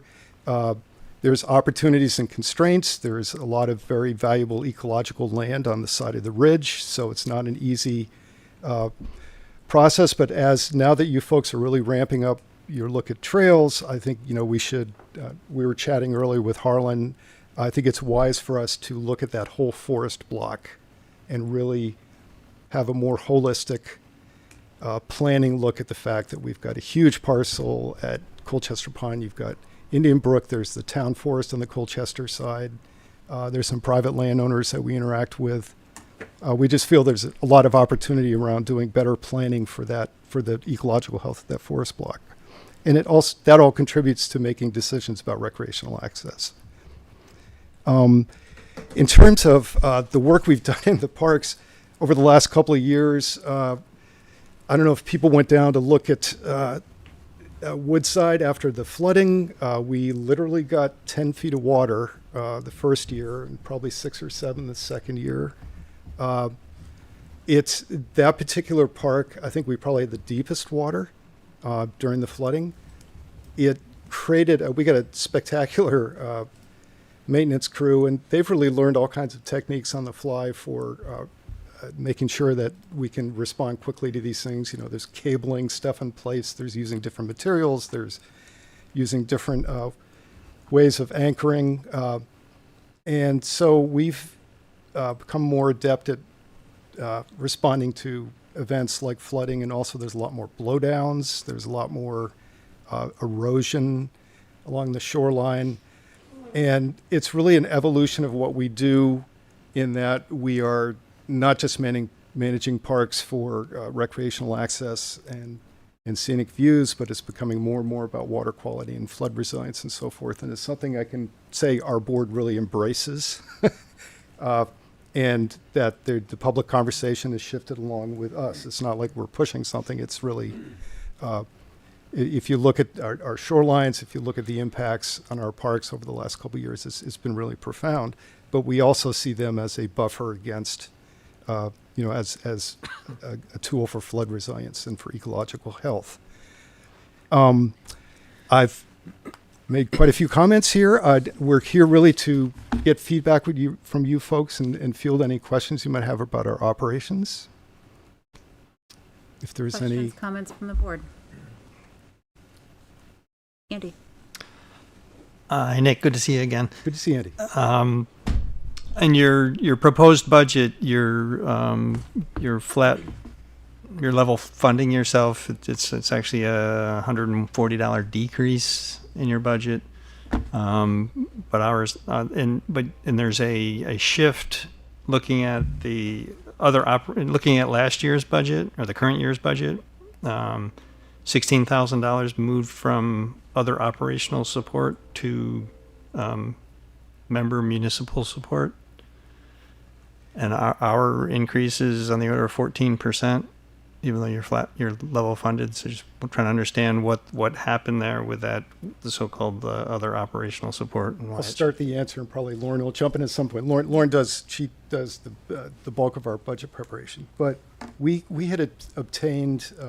We made a commitment a couple fiscal years ago to try get capacity building funding through philanthropic or grant sources, and we were successful with a couple of grants, and that gave us sort of I won't say artificial, but it gave us a boost for a while. Also, how we allocate in different parts of the line items, I think, is part of what's going on. So can you? Yeah. So the other operational support that we were seeking was, as Nick mentioned, was sort of an aspirational goal for us to try to do to defray the amount that we ask from our member towns. And while we were successful one fiscal year, we realized quickly it wasn't going to be something that was going to be sustainable for us to rely on. So it was kind of, conflating an issue. So we decided to try to cut that back a little bit to be more realistic onto what we actually can achieve bringing in financially. Okay. So it's maybe a more realistic look at, or anticipation of what you can get from the grant landscape. Yes. And Yep. And most which makes me want to ask this other question: is any things that are going on in the federal government impacting that? Is that possibly where some of this is coming from, or a little bit. Most of our grants are very project specific based. So some years we are successful in getting, more grants depending on the number of projects that we need to do. But we don't rely heavily on grants for our operational because because they can drastically change year to year, and then also just given the kind of uncertainty around them right now at the federal level. then I'm not understanding now if you're not using grants to fund your operational, and just realized now this does say operational revenue, right? Yep. It's not, okay, so you're, And but you said that it was Go ahead. shifted because of grant landscape, so or is it donation landscape? Well, we don't fundraise in a traditional manner. Right.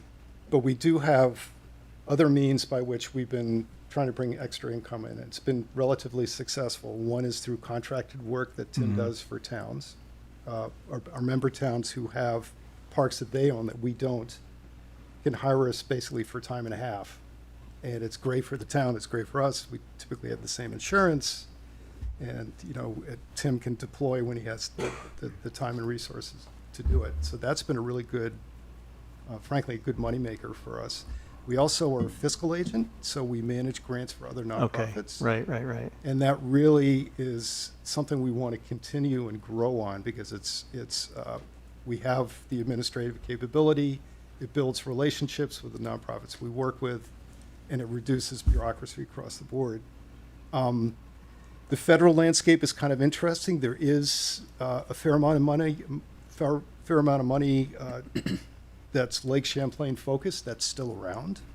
I won't make any predictions about what's going to happen over the next fiscal year, but we're still finding some success through the Basin Program and a couple other federal sources to bring in money. How long that lasts, we don't know. We're not depending on it. It's not our operational base. Our operations is primarily through the town and through the other income we bring in. Another way we bring in income is through leasing. We've got a preschool and a museum and 2 caretaker houses and farmers and gardens that we have leases with.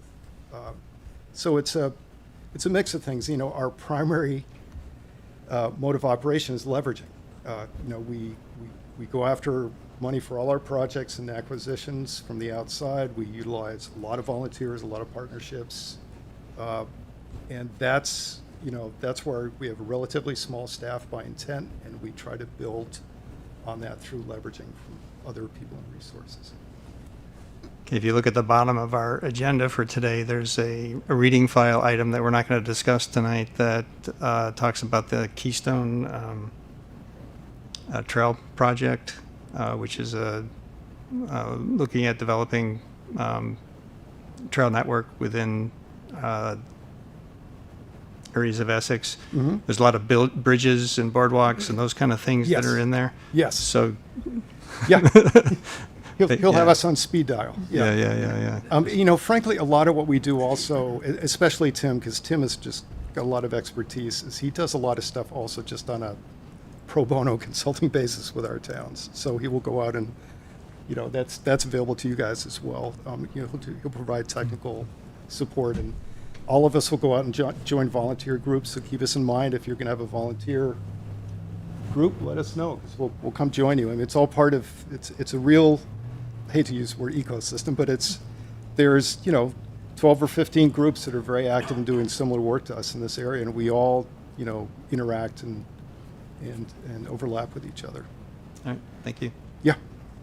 Ethan. That was gonna be my question, because as a farmer myself, I just started. Long story short, I took on some responsibilities as a farmer to move up, and there's a lot of things that come with that. And Yes. I got to meet Winooski Valley Conservation, but there's like.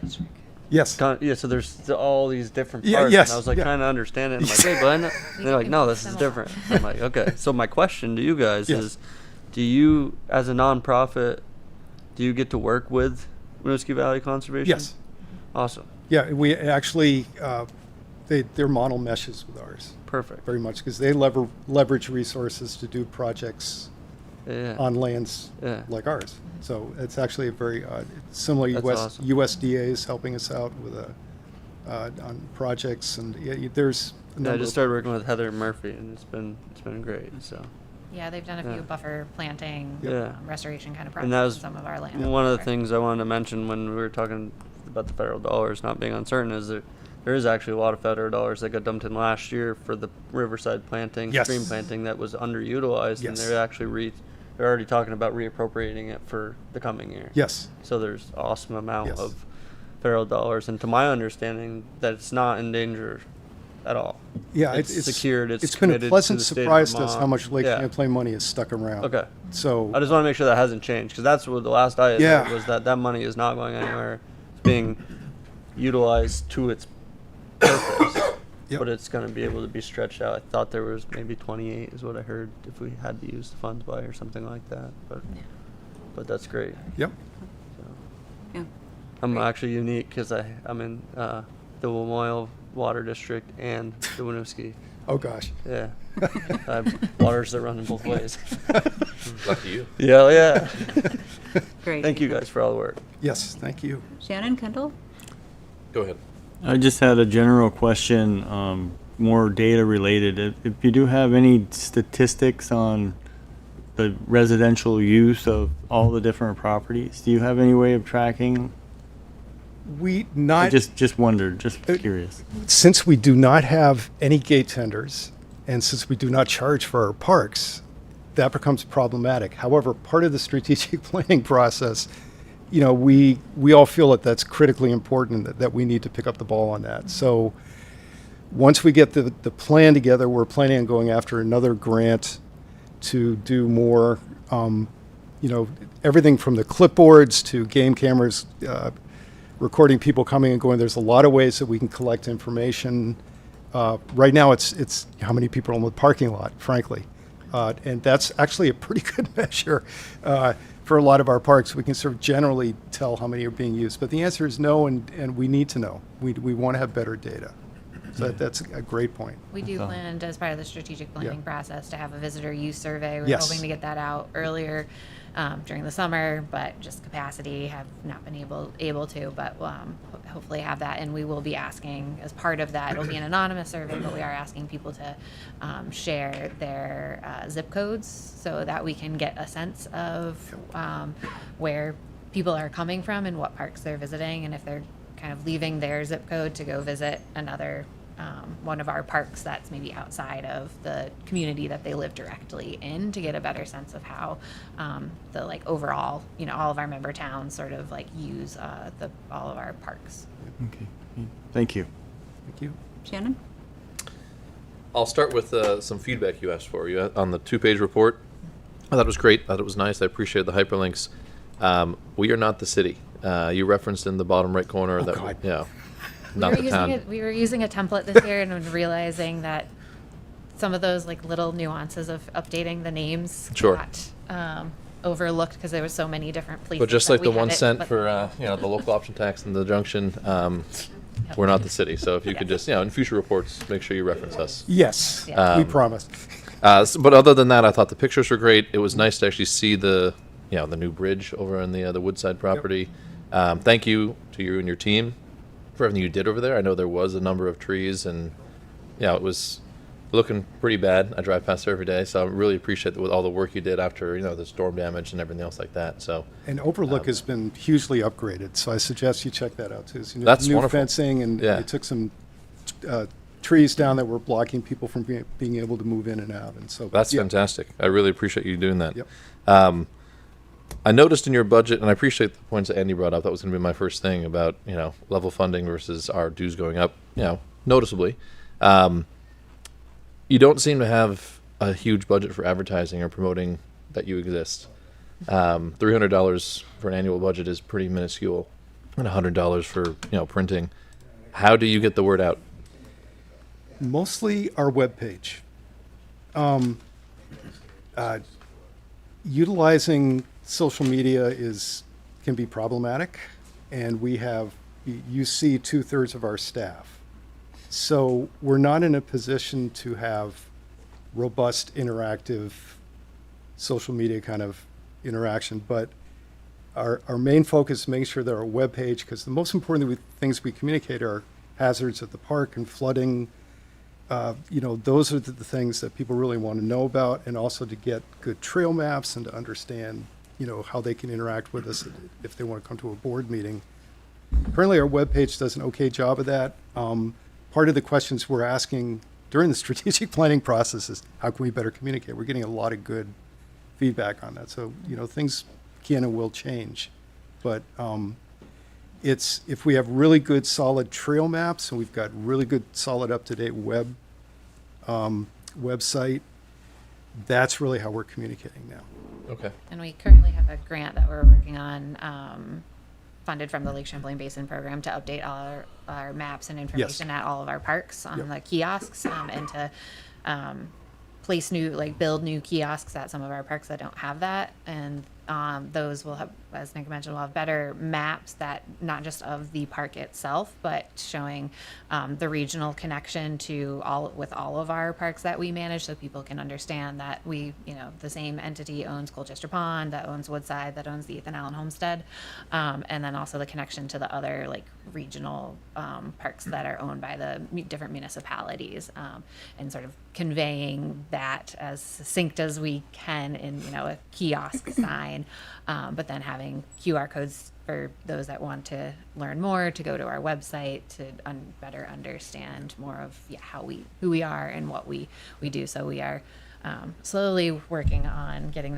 those updated. It's been a much bigger process than what we anticipated doing. I can anticipate that, yeah. And we also plan to apply for a grant for this current round with the Basin program to do hopefully do an overhaul of our website, so it's a little bit more user friendly in terms of trail maps and finding information on us. So definitely something we think about. But that'll be sort of the more project specific grant funded thing that we'll get money from instead, and hopefully build it into our operations more going forward. That's encouraging to hear. I'm sure a lot of people think, the homestead down in Burlington is run by Burlington. They don't realize that it's you, and I think your logo should be front and center, so we know that it is there. Same with Colchester Ponds. It's not Winooski Valley Parks and District Pond; it's Colchester Pond. So, promoting yourselves more would probably help. The two other things I just wanted to note: I did not realize that you had a parcel of land that actually connected Indian Brook with Colchester Pond. I thought that's actually in Essex. I thought that was just budding parcels. Do you go up there much? It's pretty remote, that kind of dogleg piece you have. What are you doing to maintain that part of your park up there? It's funny, we're having this discussion earlier. It is an incredibly fragile habitat.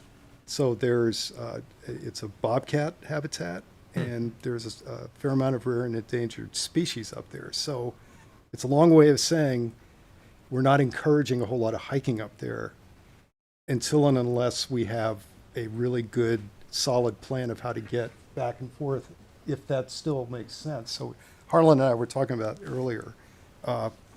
And so it's a long way of saying there are parts of our parks that we don't encourage people to go to. So you can go there. There's, it's kind of a rough trail going up there, but it's not something that we actively maintain. That could change, probably will change in the future if we come up with some kind of management plan that ties in Indian Brook. The management, you have to pay and be a resident in Indian Brook. Anyone can go to Colchester Pond, so there's issues that we'd have to figure out. But Harlan and I would say we need to have a better overall plan for that whole forest block. We need to understand how better, if it's going to connect, how it's going to connect. But, we had a forestry plan done there a few years ago, and it just reinforced that area is just an outstanding habitat. So, we'd be concerned, there's a couple other spots in our parks. There's an area on Dearway Island, which is very similar, that we just have a trail that just ends. Because that's the balance of what we do. So it's a long way of saying we intentionally don't really route people up there. I see. currently. That could change in the future. Well, it's encouraging to hear that there's the building blocks to see what can happen with that. Yes. So Yeah. I We- appreciate that. Yes. And we do post our properties every year. We don't allow hunting on it, so we are out there this time of year, updating those signs annually. Our staff is. We walk the boundaries of it, so it is a way for us to monitor those areas to make sure that our easements, conservation easements, are aren't being fringed upon by other outside use, and just to see what's going on out there. So our staff, while we're not as actively managing that area at Colchester Pond specifically as some of our others, we do at least get out there once, if not more, twice a year to monitor and see what's going on. No, I live on Brigham Hill Road, the last house in Essex. Oh, and, sure. my neighbor has 70 acres that goes up to one of your signs. So I've been impressed, snowshoeing in the winter and stuff, seeing how much work you are doing to maintain that. So I appreciate the work that you put into that. My last thing was on the access to the Winooski that we've been talking about. When I was a committee member, I know working with you, I appreciate everything you're doing. I would hope that, and when we're looking at that project, that we're not trying to just, eat the whole pie. If we need to start with a smaller piece, I think that would be ideal. And I'd like to get a footing on that Winooski that we can work with before you can always expand. So I'm sure you're looking at all options, but You're preaching to the convert. In fact, we were just talking about that earlier. It's like, I would hope that that would be the case too, that you wouldn't lose the opportunity that's in front of you while we work on other potentials. well, I'll look forward to seeing you in a few months, Yeah. hopefully with a plan moving Thank forward. you. Thank you. Thank you. Okay. All Don't set? spoil the surprise. With that, we'll open it up for public comment, either in the room or online. I'm not seeing any, so thank you all for the time. Thanks for everything you do. Thanks. Thank you. Thanks, Jeff. Next up, discussion and potential acceptance of official town trails.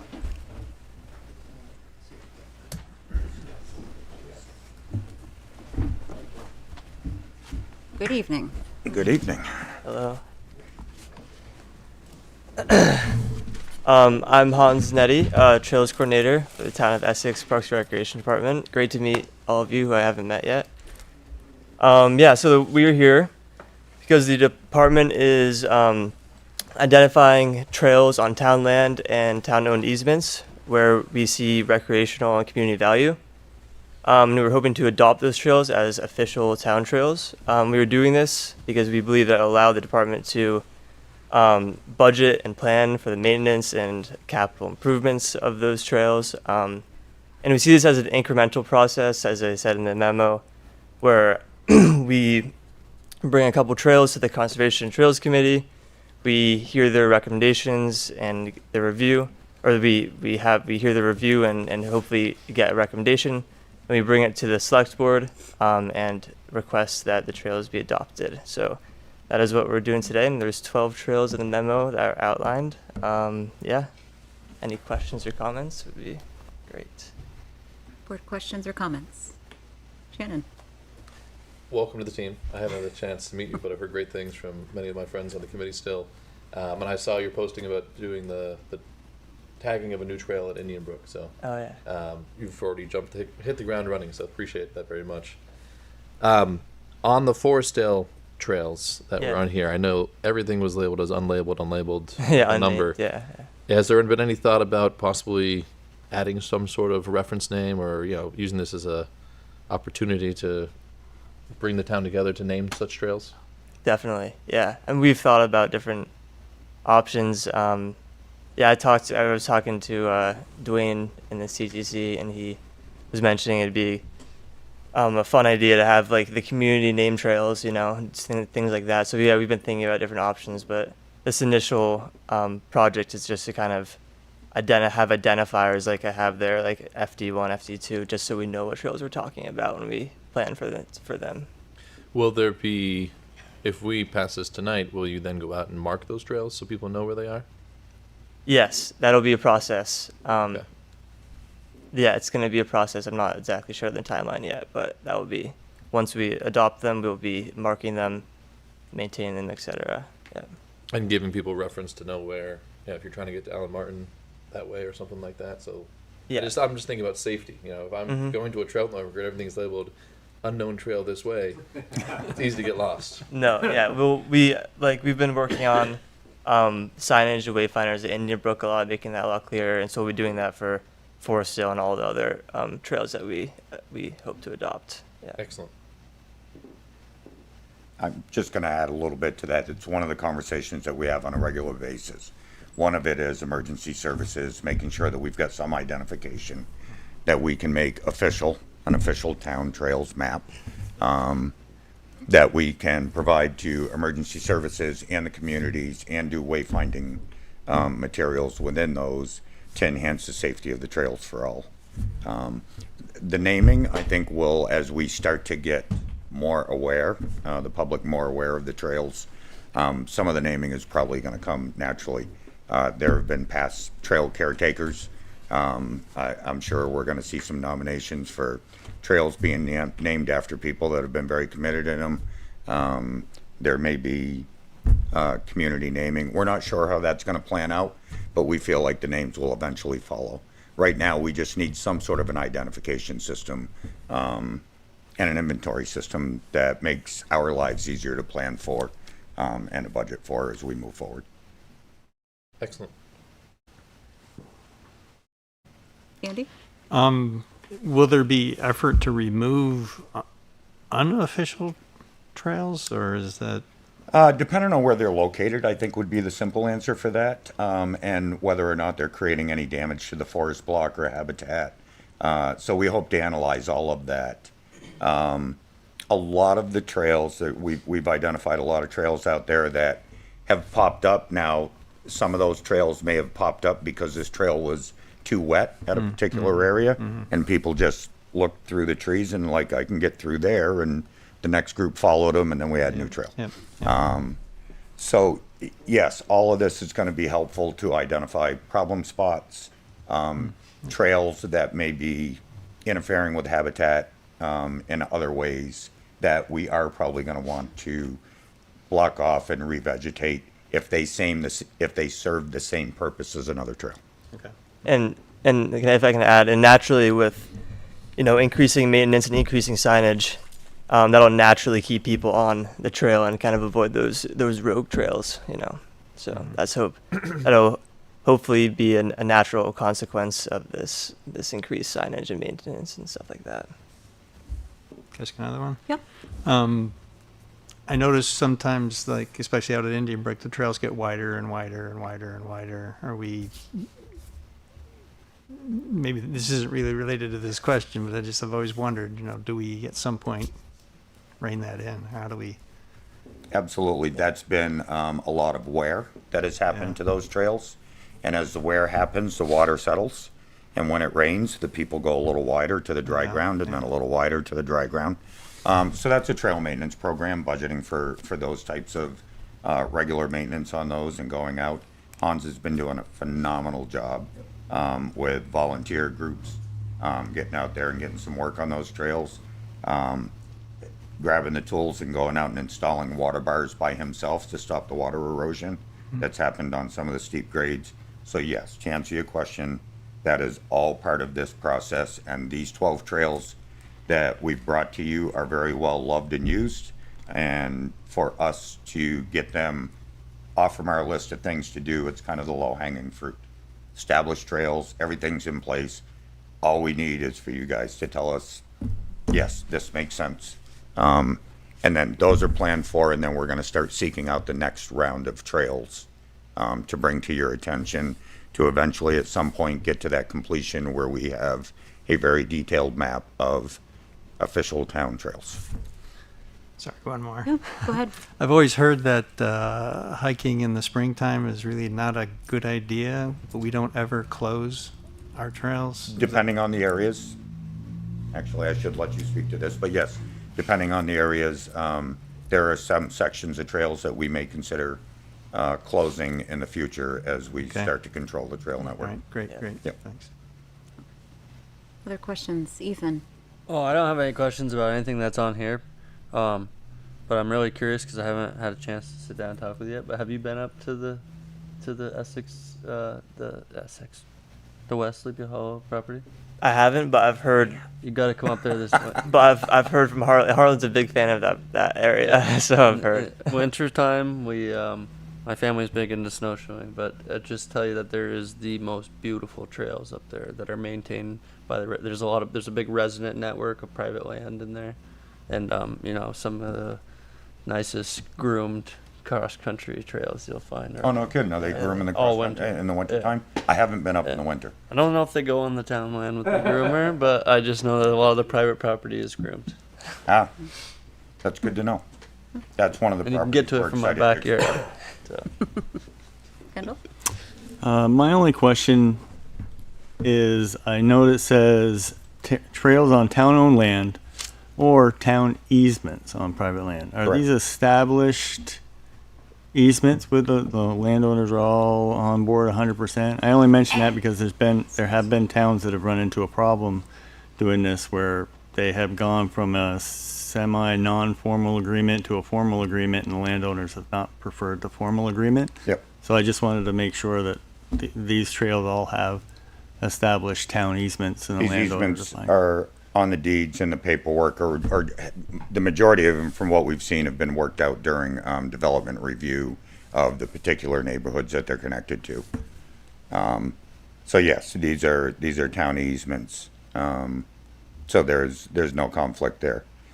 We assume, as we continue to build the trail network and the Conservation and Trails Committee and input from the community, that we will come across trails, or we already know that there are some trails out there that wander onto private land that are well loved, that we're going to have to address at some point. Again, these were, for us, they were the slam dunk. They were the low-hanging fruit to get them off from the list, say completed, move on to the next group. And eventually we're going to get into some tough trails. That will work very closely with the Conservation and Trails Committee, do a lot of the front work prior to bringing them to the select board. Hopefully we bring them to you nice and clean and ready to go, and sometimes we may be bringing them to you to ask permission for seeking easements or so on and so forth. We expect that as the years move on. Okay, that makes it easy. Thank you. Any other board comments or questions? You stole my question. All right, we'll turn it over for any public comment or question. Sharon Zukowski.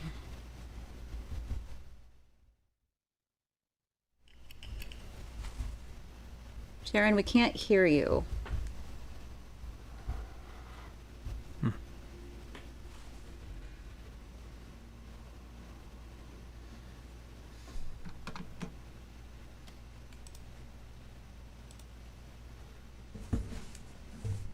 Can you try unmuting and trying again? See if your microphone's off on your computer. Yeah. There's a little, what is it? F4. F4? Yeah. Sometimes it happens to me. Yeah. Sharon, sometimes if you go down in the lower right to where the microphone icon is, if you click on that, you may be muted there in your actual taskbar by your clock on your actual computer. While you try that, we'll go ahead and move on to Lorraine and come back to you. Thank you, Chair. Just a quick question on naming the trails. Does that offer some potential to fundraise, maybe, in trail naming? And then also, would we consider, just listening to what the Winooski group had to say, would we consider also maybe a QR code that on our trail markers, because many of our trails are free. I think we charge for Indian Brook permitting, but that might also be a great way to not only bring information, but to offer a donation site for people who use and would like to give. Just a thought. Thanks. I would like to answer this because I'd also like to take the opportunity to provide a little more insight. The answer is yes. And there's been a lot of appreciation in the room tonight, and my name and Han's name has come up. And I just want to speak to making the White Trail more accessible. And we're also looking at an accessible canoe launch or paddleboard launch at Indian Brook as well. have all been brought forward by Adrian, and we're the ones that work on it. We're Parks, Trails, and Open Spaces. We have an incredible team leader that has brought all of this together. And as much as I appreciate the appreciation, and I appreciate them back, working with them has been great. That we meet on a regular basis. We are part of a recreation team, and a lot of the things that Lorraine has brought up has been mentioned by other team members other than Hans and myself as ideas as we move forward and we describe the things that we're doing. We do some roundtables. So yes, fundraising has been talked about as far as naming trails, donations, trail markers, kiosk locations. We continue to analyze this whole process as we move forward and look for any opportunities to support the work that we hope to do. Thank you. Sharon, do you want to try again? Can you hear me now? Yeah, I did push thank you. I did push the button even though I swore I didn't. I just wanted to elucidate on Andy's question about the trails getting wider and wider. And responsible hikers are supposed to hike, right now my printer's going, are supposed to hike in the middle of the trail versus going around when it's muddy, and trail maintenance will help that. But people don't responsibly hike. So I think it would be a really good idea to close places like Indian Brook just during the mud season, just to save money and save the trails from getting wider and wider. Thanks. Thanks, Sharon. Lorraine, is that a repeat hand or a leftover? No, actually, I forgot to mention something, if you don't mind. I'll be real quick. The other thought I had, Harlan, I know this might be weird or people might not like it, but a couple of years ago, I had an opportunity to bring art to one of the committees, and I was allowed to weave a number of stars and hang them on our trails. I used all natural materials, so it would degrade. But I was thinking that's also maybe another opportunity as well as an artist. I know we have a number of artists here, and maybe as you guys discuss things in the recreation department, that maybe there's a way to also bring some art in the more frequently used areas, so we don't disturb any natural areas. But as someone who's carved wood and things like that, I see some of the tree stands and know that we want to leave some dead trees up for the birds, for insects, and for part of the ecological cycle. But I would love to get my hands on an electric chainsaw, one of those dead stands close to the parking area, some area that's more frequent like that. But just to throw that idea out there as an artist too, I think there are other ways that we can also bring some funding and support to through the arts. Any other public comment? Seeing none, I'll bring it back to the board. Ethan, I saw your hand first. Make the motion the select board approve the adoption of these 12 trails listed in this memo as official Town of Essex trails. Thank you, Ethan. Is there a second? A second. Thank you, Shannon. Any discussion or clarification? All those in favor, please signify by saying aye.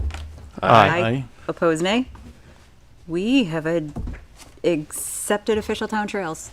Thank you for very much. everything you do. Congrats and welcome. We removed 6G, so that brings us up to 6H, consider preliminary approval of computer use and artificial intelligence policy. Hi, Joe. So moved. I'm not sure how many of you have met Joe face to face. I'm sure you've seen his name and worked with him. Joe Atherton, Select Board. Hey guys. Joe's filling in. Rob Paluba's last day was on Friday, so Joe is stepping up. The electronics, the computer use and artificial intelligence policy has basically not been updated since 2001. Technology has changed a little bit in that time frame, so felt it was due for an update. This is something that Rob had been working on before he left. Trying to simplify things a little bit, catch it up to the 2025 time frame. Incorporated the artificial intelligence information in there. It has been vetted by the town attorney. Joe's going to be in charge of kind of managing this and keeping everybody up to speed and making sure that they're abiding by the policy. So I wanted to bring it to you for review. Joe can probably speak to the technical stuff if you have any questions about it. Otherwise, this is basically a new policy with the substance of the changes here. So we're approaching it as a two-step process where there would be preliminary approval tonight if you're ready for it, and then bring it back to you at a future meeting for final approval. With that, happy to take any questions or comments. Questions or comments from the board? Ethan? I don't use AI, so I think this is very good because I see a lot of people using AI for things that, like meetings or official responses to things, and I get the message and I'm like, did you read what you typed? And they're like, I use ChatGPT. I'm like, really? Because like I would read that before I sent it to somebody. So I think that I was reading through some of the things that you can and can't do, and I'm like, yeah, that's the fact that we have to explain that. We do. Is what's wrong with technology. Yeah, I mean that's sort of the crux of the AI portion. But yeah, having human intervention, because a lot of people do things like that where there's like, I don't know, give me a report, send it out without properly vetting things, without adding human checks and balances in. Shannon? I know it was, I don't know if it was you or I think it was Rob that actually wrote the memo and the policy, but I think it's very thorough. And as I was reading this, my questions I was writing down were then answered on page 3. Sure. So I appreciate the thoroughness and that you are, in my opinion, trying to cover as much as you can. Obviously, the world of AI and computers in general is kind of like the people that wrote the Constitution didn't know there's going to be planes and automobiles and stuff. So I think this has a good approach. I am the one question that I was referenced in the end, but I was curious. It says that should someone abuse this, disciplinary action can be up to termination, different things. I was curious if there needed to be more of a spelled out, expected process or different things with disciplinary actions, or what your thoughts were on that, or if you're just leaving it vague so we can defend it as needed is maybe a better policy. I think I can take that one. Yeah. So most of our, thank you. Most of our disciplinary references, whether it's in employment contracts or this or our personnel guidelines, typically just say up to and including termination. My predecessors have practiced progressive discipline. You try to start at the lowest level. If somebody makes a mistake, it's just a verbal, hey, work on this, try not to do that again, sort of thing. If it's a repeated incident, then it usually becomes a written warning. Then you're potentially looking at a suspension, maybe a longer suspension, then up to and including termination. Sure. It depends on the severity of it. There's a few rare instances where we might go straight to that termination. Hopefully that's rare. Hopefully this is just a new thing, and really try to work with coaching folks to help them understand why it's important, what they maybe did wrong, what they could do differently. But it's not spelled out because it depends on the situation so many times. Especially working with the town's resources of a lot of things are private. I appreciated that was detailed, and so thank you for that thorough answer. Can I also offer that I believe this would extend to board members or other committee members that have a town email? So it's not just folks under employment where termination is the right approach. So it has to be flexible enough to accommodate folks who are really just volunteering versus here for employment. Good point. Ethan? Yeah, I didn't raise the question about that, but I was thinking about that because we already have our charter that has specific guidelines for like the select board, like for removal of the select board or different positions. But then one of the other things that I was thinking of for protection wise was when I was reading it was that although we have a lot of union workers at the town, we have a lot of non-union workers, and the town is also in the state of Vermont, which is an at-will state.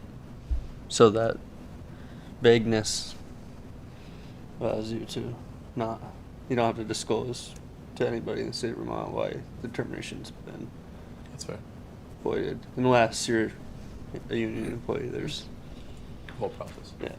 but that is something to keep in mind there too, that the town does have a little bit of at-will employment status. No, it's not your practice, but it is good to have. Sorry. Sorry, Just no, are you- responding to a nod. Okay. Andy or Kendall? Yes. And the select board has no business telling the manager who and how to fire somebody. So, yeah. Kendall? My only comment was, is it vague enough to accommodate the rapid advances that are happening in AI? I'm just curious. The only sentence that I said is, do not represent work generated by a Gen AI tool as being your own original work. That's a good statement for Yeah. now. Yeah. I'm just curious, that's all. I think that the way that it's written leaves a lot of sort of open-endedness because of the way that technology is constantly changing. I mean, 10 years ago, we really didn't know anything about AI, and now we're making art and writing reports and doing all sorts of things with it. So I think that it's vague enough to be able to sort of expand upon in the future if we had to. Okay, thank you. Yeah. That was my question. Greg? Kendall, if I can speak to that a little bit too. Certainly if you have thoughts of where you'd like to see some more specificity, please let us know.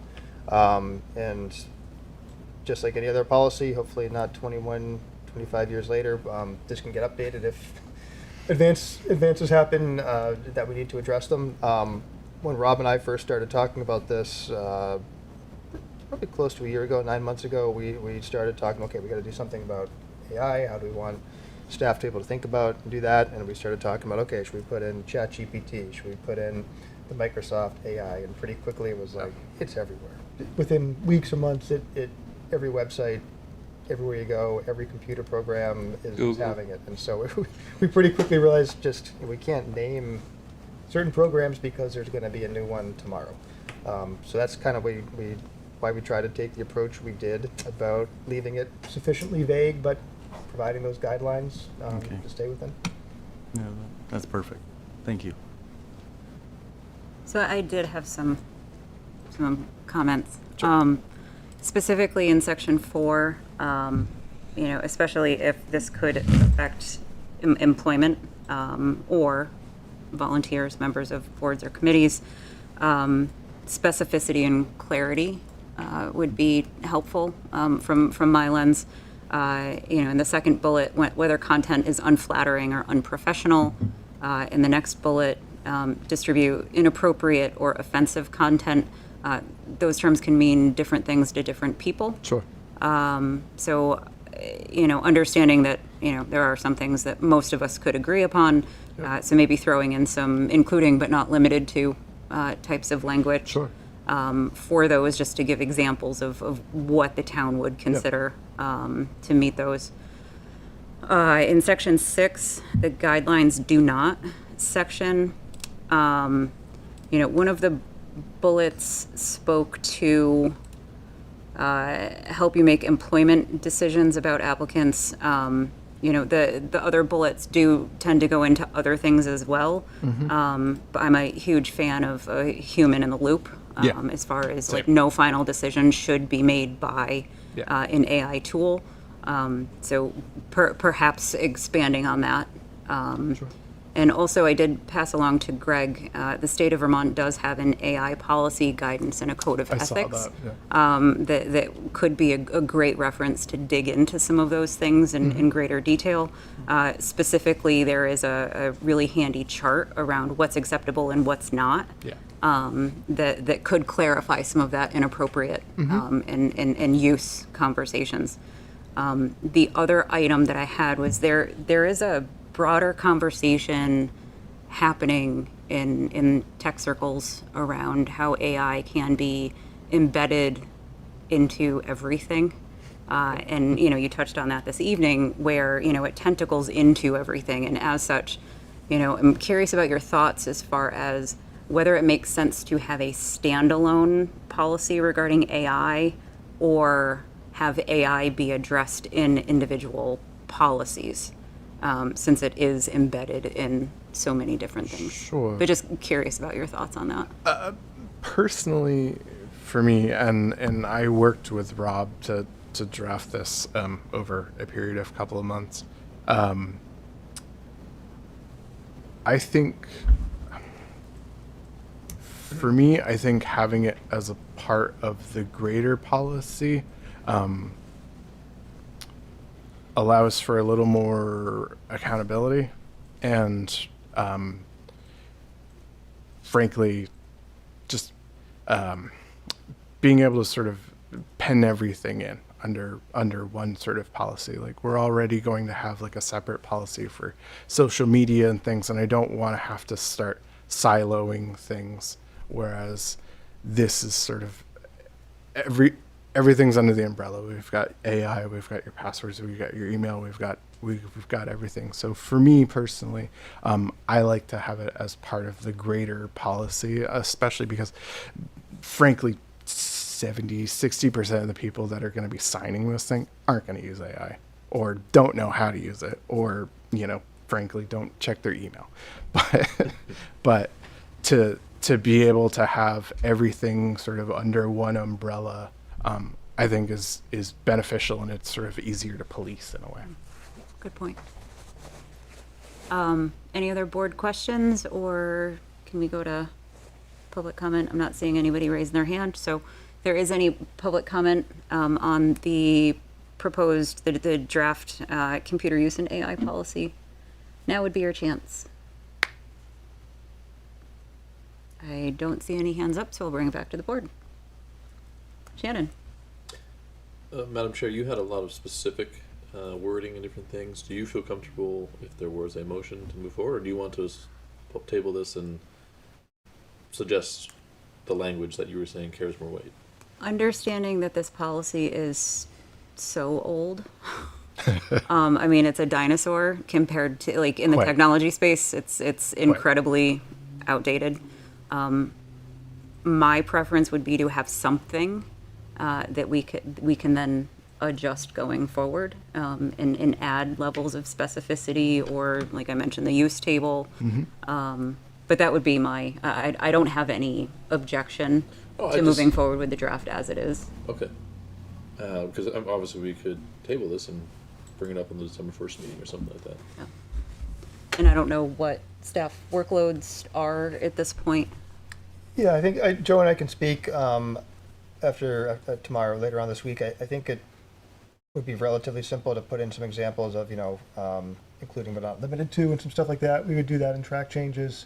If you approve it tonight as is, you would see it again with any changes before you're asked to consider final adoption, and you can make a determination then if those are substantive enough that you want to do another preliminary approval, or if you're ready to approve them that night, whenever that may be, if that's something that you're all okay with.